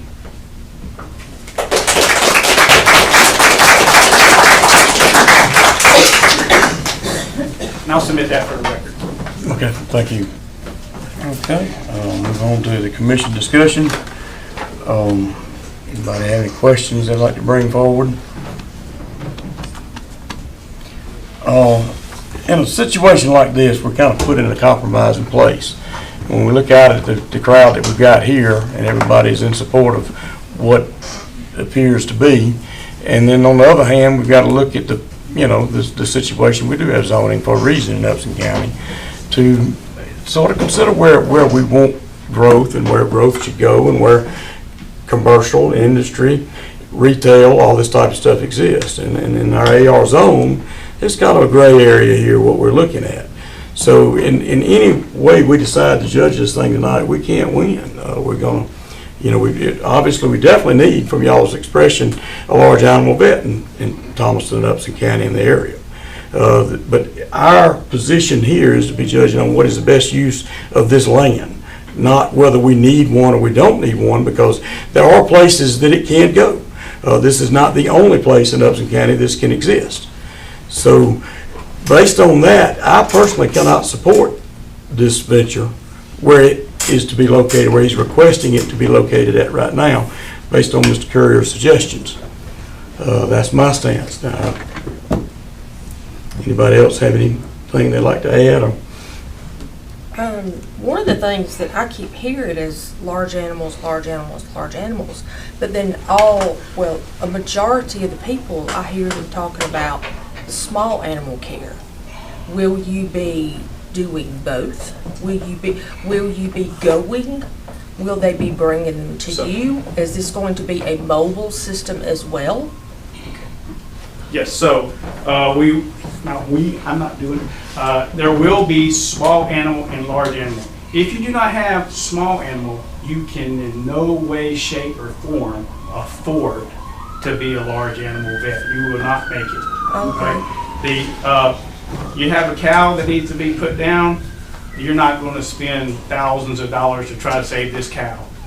Fido, is there any way we can save Fido? Yeah, I will go get a mortgage, right?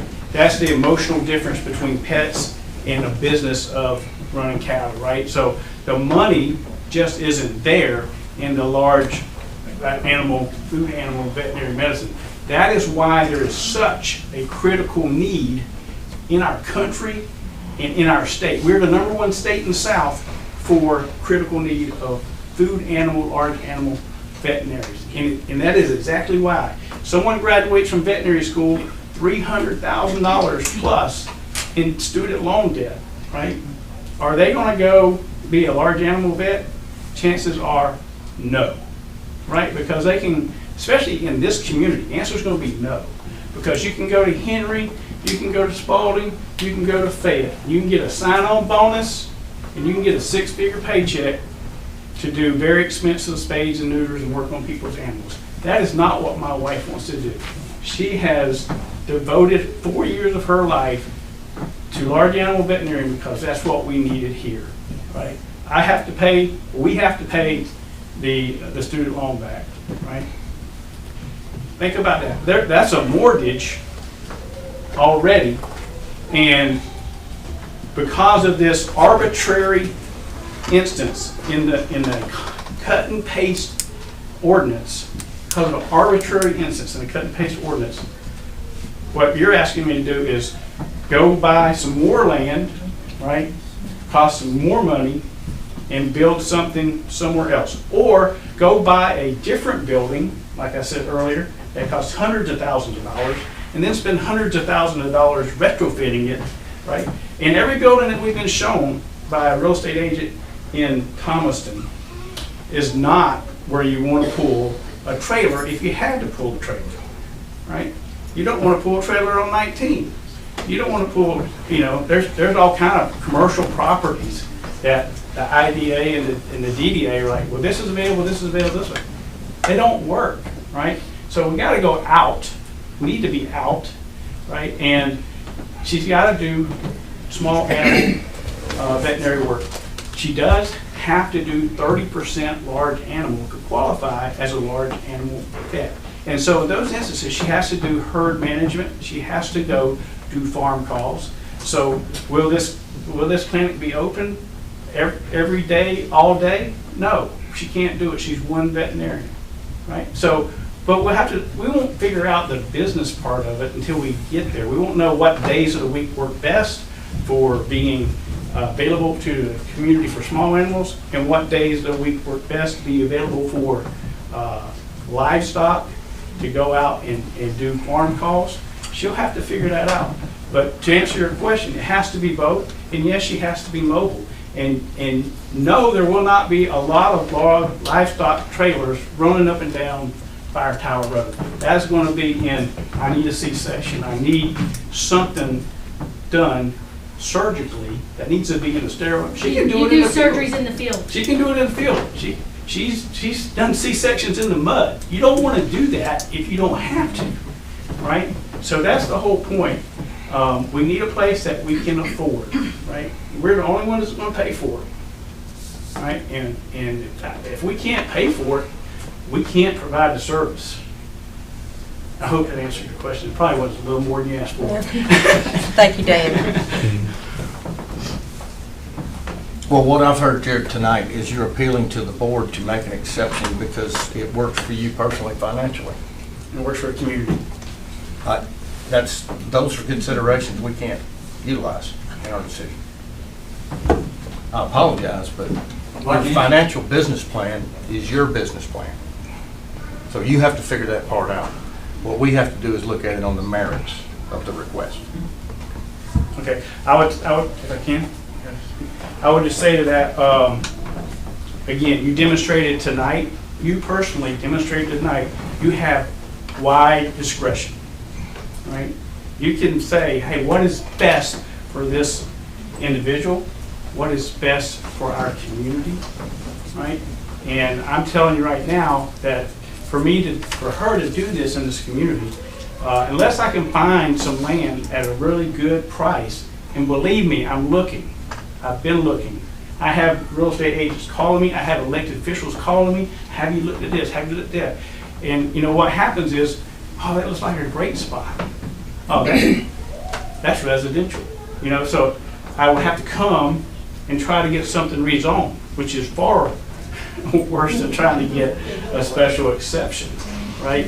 I did not ask to be spot zoned on Fire Tower Road, right? That is one path, right? One path was to be spot zoned on Fire Tower Road. If you look on Hannah's Mill, there's 800 feet, road feet of commercial property and all that residential, right? If you've gone to school, you probably know that's what you call spot zone, right?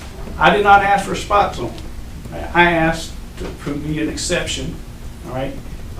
And what that does, when I remain AR, what that does is if in 10 years or 15 years, she can't do it anymore, right? No one can come on Fire Tower Road and say, you know what? That's a perfect spot for a Dollar General. They can't do it because it's AR. It can only be a vet clinic, the way I'm going about it. And that's I already told you, there's an error in the law, right? You have the discretion, right? You can pass that discretion to the Board of Commissioners if you like, but that's where I stand.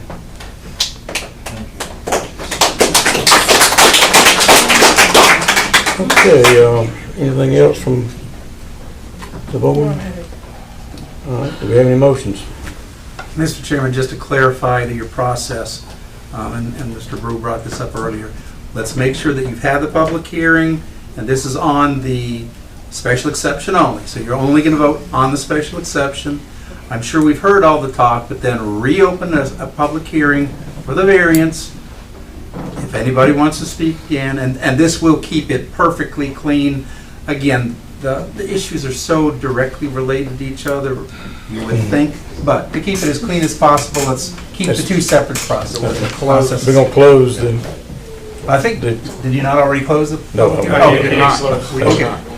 a motion to close the public hearing on the special exception. I move we close the public hearing. Second. All in favor? Aye. Okay. On the special exception, do we have any motions?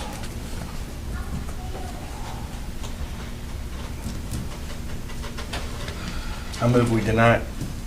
Second. Second? Second. All in favor? Aye.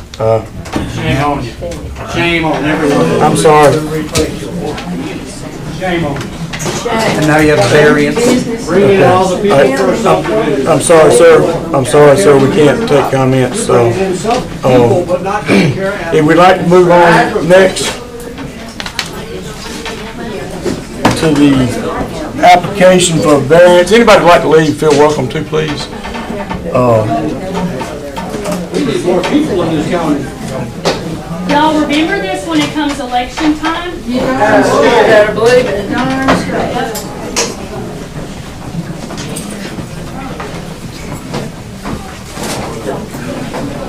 Okay, we're gonna move on to the application for a variance. Variance 202501, Dan Brew. Excuse me, if y'all could please, we're still carrying on a meeting, so we can.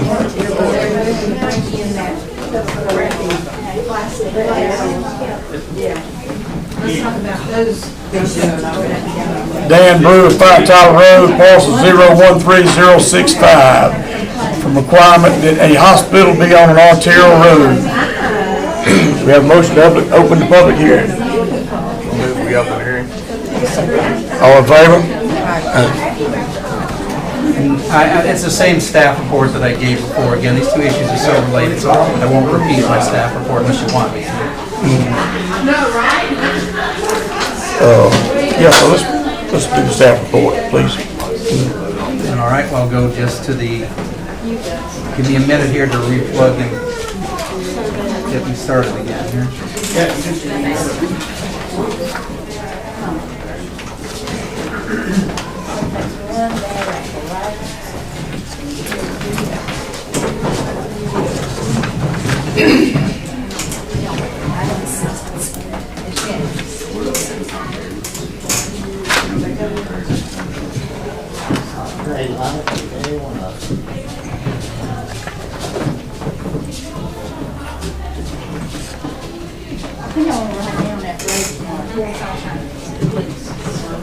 All right, as you probably noted, this was a combined report to include both issues, because they're so closely related. All right, so I'm just going to focus on the variance portions of the report.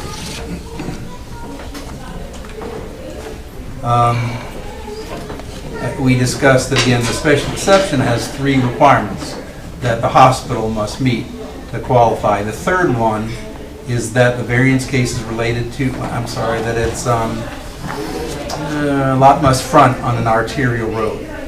In your zoning ordinance, there's a definition of arterial road, and it classifies them as the roads that I spoke about earlier.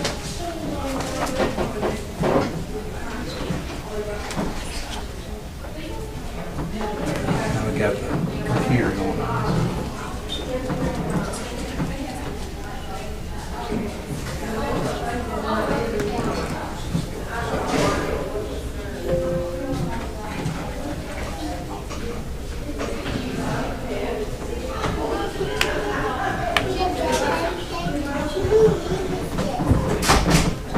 That's actually a pretty fundamental issue. There's not a lot of discussion. It is either classified as an arterial or it's not.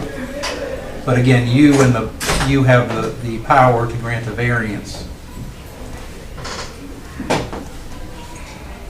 Now, in terms of process, that does stop with you. So I'll have to talk to maybe our county attorney and Mr. Brew about since you have the power to deny a variance, does that mean that an appeal has to be taken to the Board of Commissioners as well as a special exception? I tried to get Heath earlier today, thinking this could potentially happen, and I was not able to get him, so we'll talk to that bridge if we get to it. All right. And again, this was one of the things to weigh that, is it on an arterial roadway for the hospital use? And it's not. It's on a local, a collector. You heard one of the other speakers. There probably could be one of the other classifications. So again, the criteria for variances.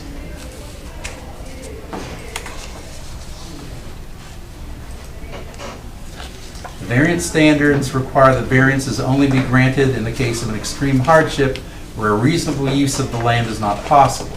If all of these requirements are met, this is not the case. The variance standard has not been met.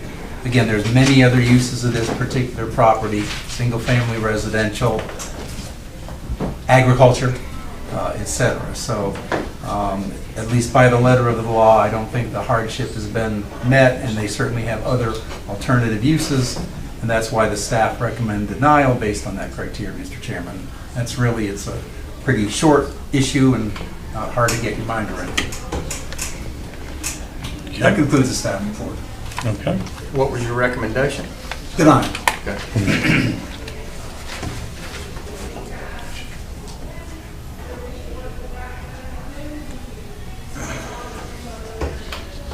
Mr. Brew, do you have anything? Yeah, I have 10 minutes time, right? Okay, sure. Okay. So if you go back to the first slide, Doug, of the variance. Your slide or my slide? My slide.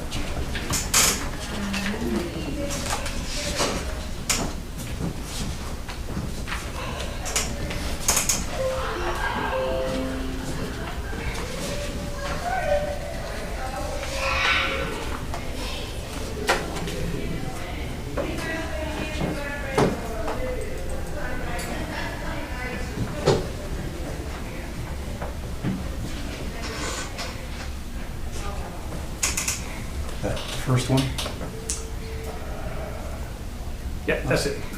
Okay, so variance, again, we'll go back and read what it says. Lot must front on an arterial road as specified by Upson County Land Use Plan where one exists. So I asked Doug in his office, I'm like, what does that mean? What does where one exists mean? Does it mean where an arterial road exists? If an arterial road is there, I must be fronting on it? He said, no, it means a land use plan. Well, it's English, so let's see where you could go wrong, right? But he said it's a land use plan where one exists. That, in bold letters, is the point, right? When the ordinance was passed in 1994, there was no land use plan in Upson County. The first comprehensive plan was passed in September in 1996. 1996 comprehensive plan. So we pass ordinances in Upson County. That's what we do, right? Well, ordinance cannot have future determinations in it. You cannot pass an ordinance in 1994 and say if one exists and then exist one later. It would have to exist at the time the ordinance was passed, and it did not. So that is a point of law. That is an error of law. Error of law is stated in the ordinance as a definitive reason to appeal this to the Upson County Board of Commissioners, who are responsible for the ordinance. Right? Just as the variance, the special exception is just a recommendation to the board, the variance will have to go to the board as a point of law. So I will continue on. Hospital special exception has never been used, ever. Even our own hospital doesn't front on an arterial road. There is no rationale for arterial road. It has been pure speculation. Well, they should have it for this, or they should have it for that. Maybe the ambulance chasers or whatever. It's pure speculation as why someone put that in the ordinance in 1994. And I can tell you right now, no one in Upson County did. It was McIntosh Trails Commission. They gave every county around here the exact same ordinance. Replace county name with Upson County, right? And so there's no thought, rhyme, or reason whatsoever. It was an easy button, and that's what happened, all right? I already noted there's very minimal traffic, very minimal employees, not open every day, no big trucks, no delivery trucks whatsoever, occasional livestock trailer when there's one needed for a medical emergency. Again, next slide, Doug. We say, hey, where one exists is an error in law. It is not enforceable. It is arbitrary and capricious. Right? Where one exists appears 27 times in our ordinance because no one took the time to review it. Next slide. As I stated, minimal traffic, no real reason, no rhyme or reason for this. I already demonstrated most traffic coming will come from Jeff Davis if they follow Google Maps. Maximum 2-3 pages per hour when she is open, not doing farm calls. Less than half a mile onto Fire Tower Road. No big trucks.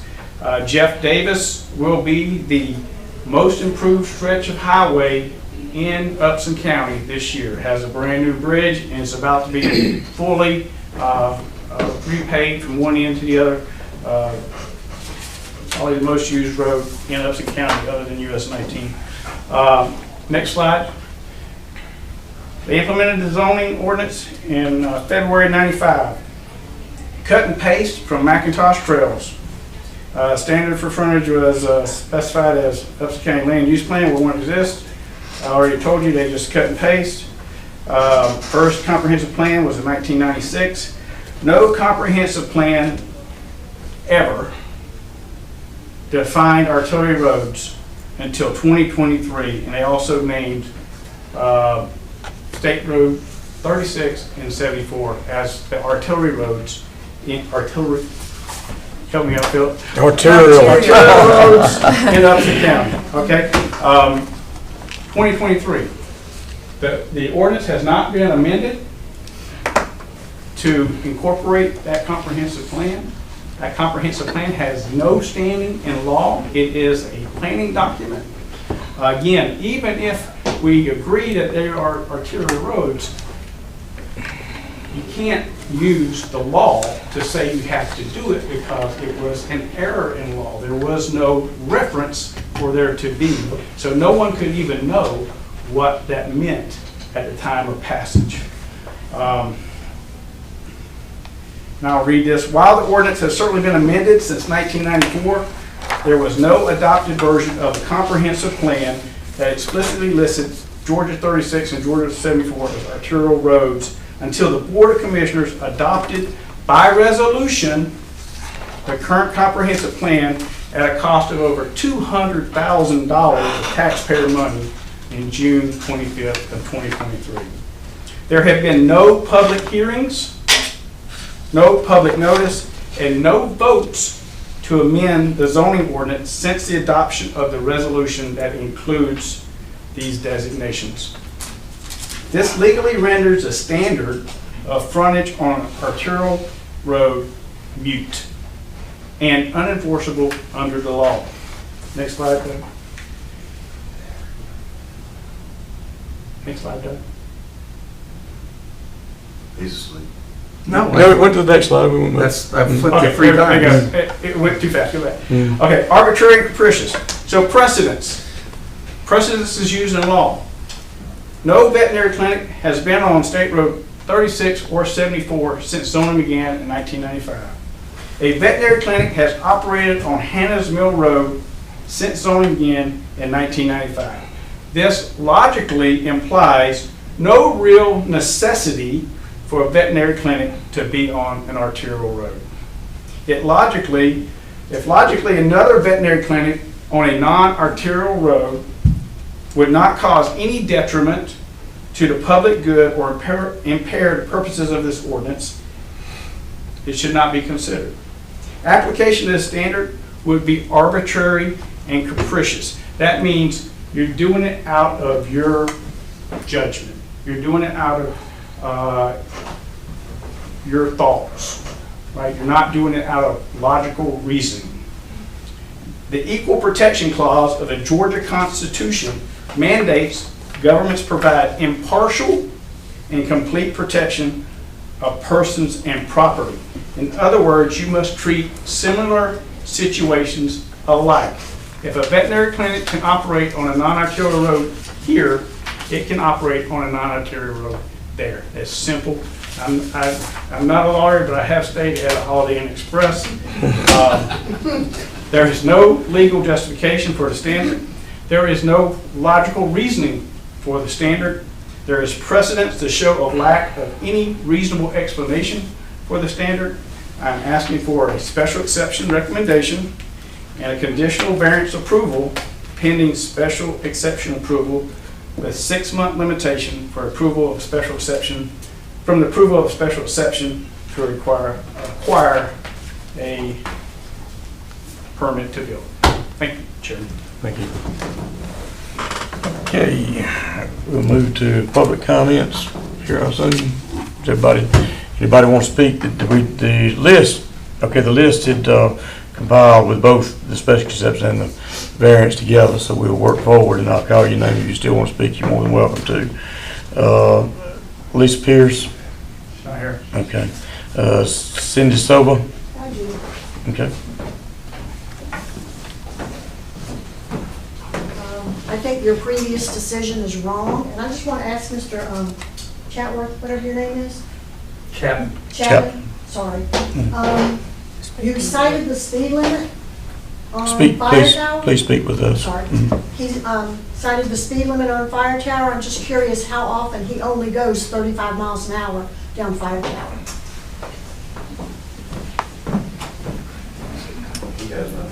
Okay, thank you. Matt Crawford is not here. Andrew McLean's gone. Mary Pat Jones, I think he's left. Joe Stover, not here. Kimberly Babb, not here. Linda Hallman, gone. Lorraine Greathouse, okay, and so her, I guess her husband was with her. Joe McManus is gone. Tammy Boyle.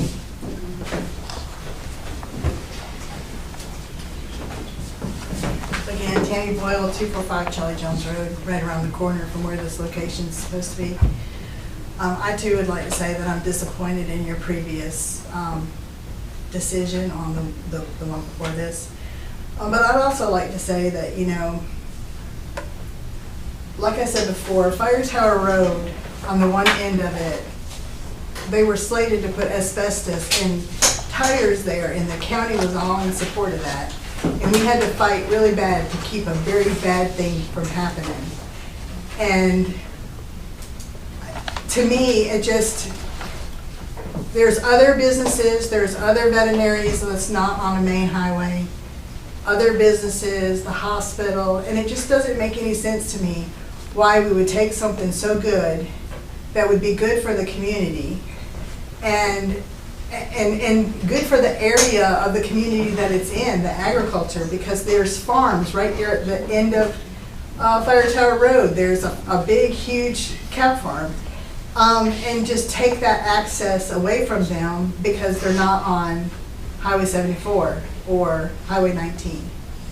And I just think, you know, as a resident in the area, I definitely do not want Mr. Dan Brew to apply for commercial zoning. I want to keep it AR. I own 31 acres out there, and I like the AR. I like being in a rural area. And to me, what more rural do you have than a cow veterinarian? I mean, or a horse, or a farm animal. And so I just really wish that you would reconsider, if at all possible, your original decision and approve this variance. Thank you.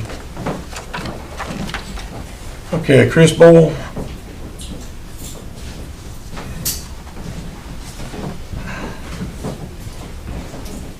Chris Boyle, 245 Charlie Jones Road. I live within a half a mile of this property owned. There's more than one property in this area that's all within a half a mile of this property. And I do not see in any way, shape, or form that this is going to be a detriment to the area. And I don't understand your first decision. But this one, I just ask that you not do this for the people there, but do this for the betterment of your community. This is an asset to our community. This is a needed thing for our community. I mean, you people have the right, you have the ability to make your judgment here, not go by a flawed wording in a document. That's all I got to say. Thank you, sir. Dana Brew? Okay. Rachel Bethune? Okay. Stacy Anderson? Shannon Cox? Chuck Thompson? Neil Andrews? Janie Contell? Laurie Tucker? Richard Moss? Right here. I just had a couple of issues that I wanted to discuss. I know nothing about the law and all the things that you guys are covering, but I am a nurse and have been working at this hospital for 34 years. One of the reasons I stay at this hospital, I could make more money going to other places, but I stay here because I love this community. I love the people in this community. I want to be a part of the children in this community. I want to help take care, and that is the exact same heart that Dana has for this community. She has opened businesses here to serve people, but beyond that, it kind of bothered me, no offense, because I don't know you, you don't know me, but it kind of bothered me that you're thinking that, well, this is just because they're trying to save their money. That is true. Any of us would be trying to save money because the more money I put into something, the more money I have to charge for that thing. And the only way they can offer expenses that are less than a lot of these other veterinary places is because they saved. I mean, anybody that has their children, why do you invest in land? You invest in land so that your children can perhaps have a home near your home and it's not putting them in tons and tons of debt right off the bat. So it does help our community by them trying to find the most inexpensive place to have this. And, I'm not a law person, obviously, as a nurse, but when it says hospital versus a clinic, it seems like you're kind of arguing about something that doesn't even exist. I mean, I don't understand that concept, but we all know that there's a difference between a hospital and a clinic if you go to them as an adult person. So it seems like this variance doesn't even count for a veterinary clinic, because if you're going to be word specific, it says hospital, and a hospital is something that provides 24/7 service in-house that can do surgeries and maintain staff all night. So I don't really understand how it got so specific, because it seems like to me it's looking at something that has to do with big hospitals and where big hospitals get built and that kind of stuff. But also, all veterinarians serve the rural agricultural area. And you are hard pressed to find any in rural areas that are on a main road. Most of them are. I mean, even Thompson, where they are, yes, they're right there on the road, but the entrance to it is on a little side road. I mean, you just don't see that in a lot of veterinary places, for them to be right on a main highway. You see them treating the people that they're closest to, and the closest people that you have are the people that live out in the county, in this rural area. There's lots of farmland right over there where they live. Lots of people that have cattle, lots of people that have sheep, have a need for this. So I just want you guys to reconsider, please. Thank you. Samantha Cato, Michael Moore, Sonia Moore, Tom Gardner, Laura Wainwright,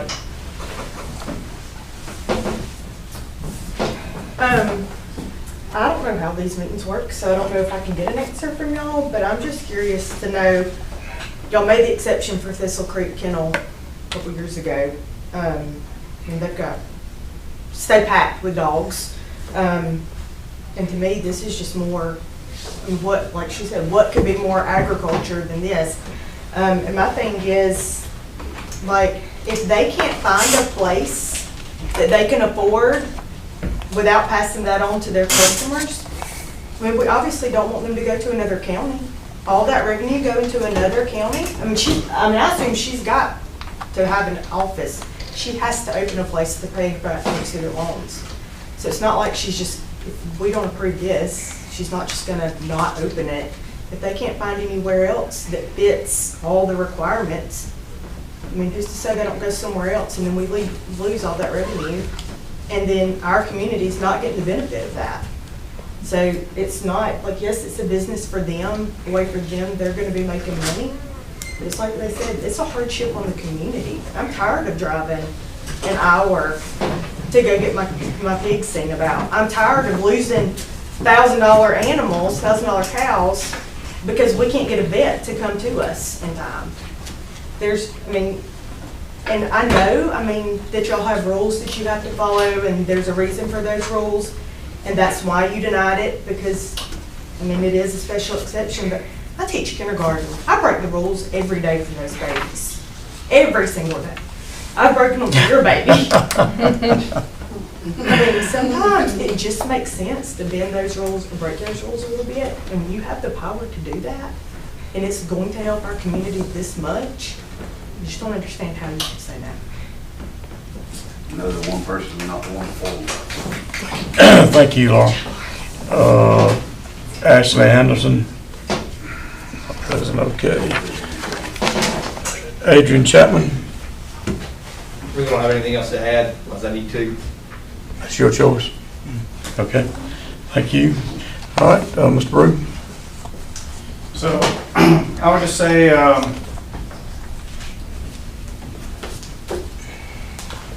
we talked about the road, we talked about speed limits on the road. The speed limit is 45 on that end of the road. The hill that Mr. Chapman speaks of is at Charlie Jones. I assume that's where you're talking about, where it goes up to Charlie Jones. It is quite a distance to where the veterinary clinic would be. That is a really safe area. I will tell you that I have 2 dogs that are 13 and 14 years old, right? And I was out mowing my yard, and a young lady called in my driveway and said, "Hey, what happened to the dogs?" And I said, "Well, I realized I had an issue with my fence, I fixed it." She goes, "You know what? My mom cooks breakfast for those dogs every day." Right? And I said, "You know what? My wife," she said, "we gotta let those dogs out." And those dogs walked across that road right there to that house, to Miss Phyllis, and she cooked them breakfast every day that she was alive and living there. Never got hit. They're slow dogs. That is a very, very safe road. My fast dog got hit on that road, right there. Really, no joke. So, it is the picture I put in there is me standing in my driveway, looking down. You can see as far as you want to see down north of Fire Tower Road. It's not dangerous there at all. Again, I contend that there is a legal objection to be had, which if this isn't approved, and the variance would go before the Board of Commissioners. I would ask you to reconsider. You can, at your discretion. You have the discretion. You've heard an entire community talk about wanting this, right? If you follow Facebook, and I know some of you don't, that's probably good. The community really wants this. And there is no legal or logical reason to deny this. None. At all. All right? It's your choice. It's your choice. It's what you're thinking. And I don't know why you would think that way, right? When you heard all these people, I have no idea why. Right? But I will ask you again to reconsider this variance. It would make life a lot easier if you approved the variance and it went to the Board of Commissioners and they could approve the exception. They don't. They only take a recommendation from you for the exception. Otherwise, we have to do a whole nother hearing on it all over again. We have to do hearings again. So it's going to the Board of Commissioners. One way or the other, I just ask you to make it the easy way. Thank you. Thank you. Okay, we have a motion to close the public hearing. I move we close. Second. All in favor? Unanimous, thank you. Okay. All right, any discussion here from board members? I would like to, number one, thank everybody who came out for or against. I know it takes time out of your precious day. And I will say that I do not use a local vet because I adopt pets. And I use the clinics and the vets that they used when I adopted pets. I am not against a veterinary clinic at all. Please know that. But it's very hard for me to say yes to something that the ordinances say no to. And that's where I stand. But we did. Tonight.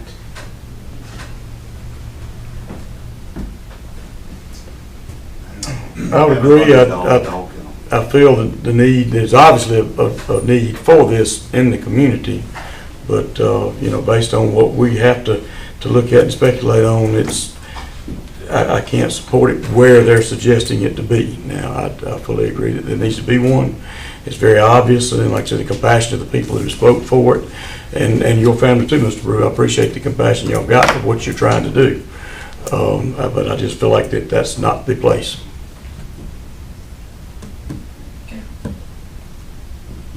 No, ma'am. No, ma'am. I have heard the outcry for a need. I don't deny the need. But I don't believe this request meets the hardship required to grant a variance.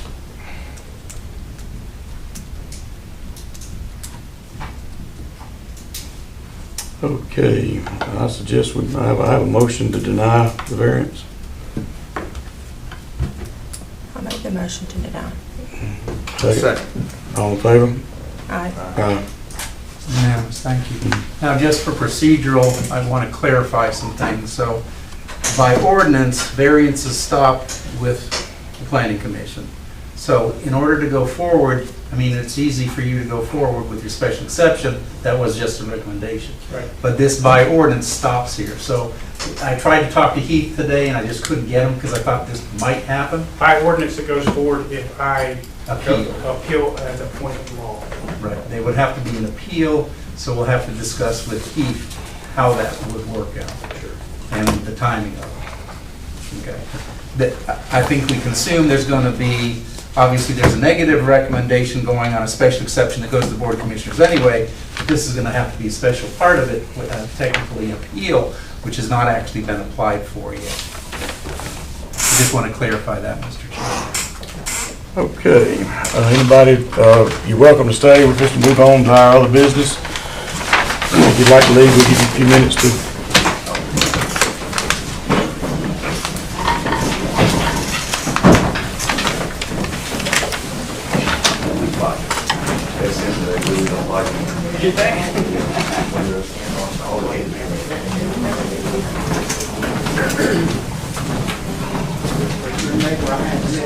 They do it. Great chat. Been there a while. Built my house over 20 years ago. Okay, next order of business would be our elections. We're going to have to elect a chairman and a vice chair.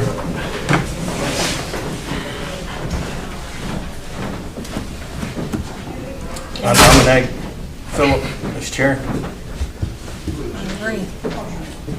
I second it. All in favor? Aye. Unanimous, thank you. Okay. All right, now we have to vote for a vice chairman. And I nominate that we continue with Mr. Rush as vice chair. I'll second. All in favor? Aye. Unanimous? I reckon, okay, unanimous.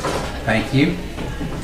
Okay, you distributed the approved, the minutes, approved meeting schedule, we Right, agreed you've on got a that. copy that actually We all says have copies of that in our. No confusion, and you didn't change anything. I've distributed that to the IT department in the front office, and now you have a copy, so put that on your refrigerator, so you never schedule anything against those dates, right? I think it was the only one that, I think I sent you guys a message, the only one was October. There's a legal holiday on one of those. It's a federal holiday. I don't know if y'all are off, but a lot of times. And I always check that. My guess is it might be a federal holiday and not our holiday. October 12th is what, Yeah, that's right, yeah, I remember you said. Is a holiday of some sort, so I'll we may check have that. to tweak that one, I don't know. We can go back and look at it, I guess. Okay, planning commission's issues and announcements, any of these? I'm good with all of them. Okay, secretary's issues and announcements. Absolutely. I know we've been in contact with all three of you. So I know that we've already got you two scheduled for the May class. We talked to the chairman today. He wants to be scheduled, so it's way out in May. It's a way off, so make sure you reserve that date. But if they have any earlier classes, I'm not sure why, all the way up in May.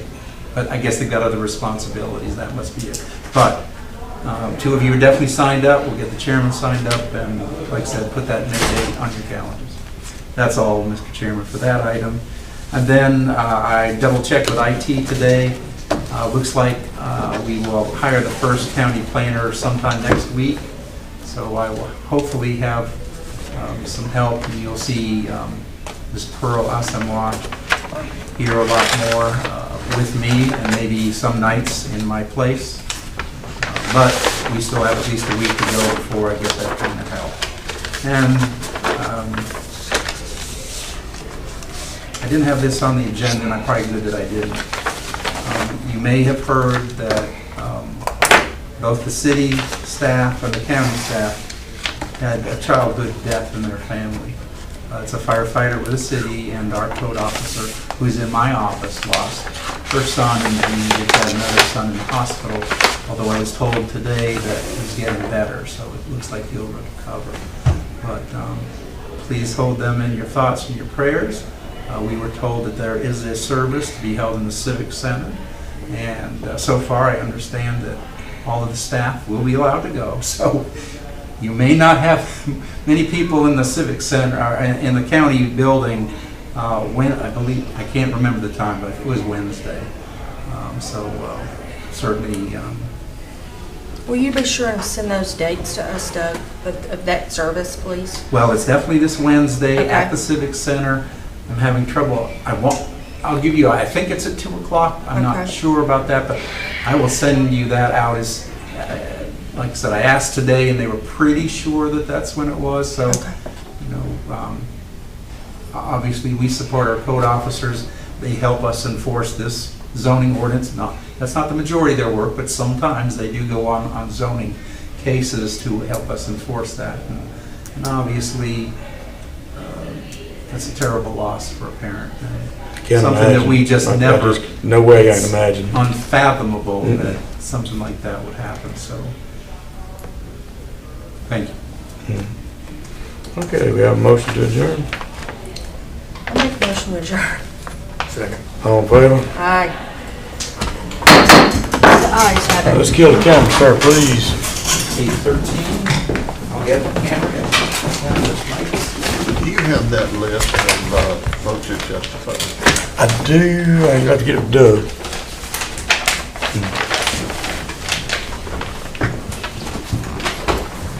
I'm assuming you can. That's why I'm making sure you can.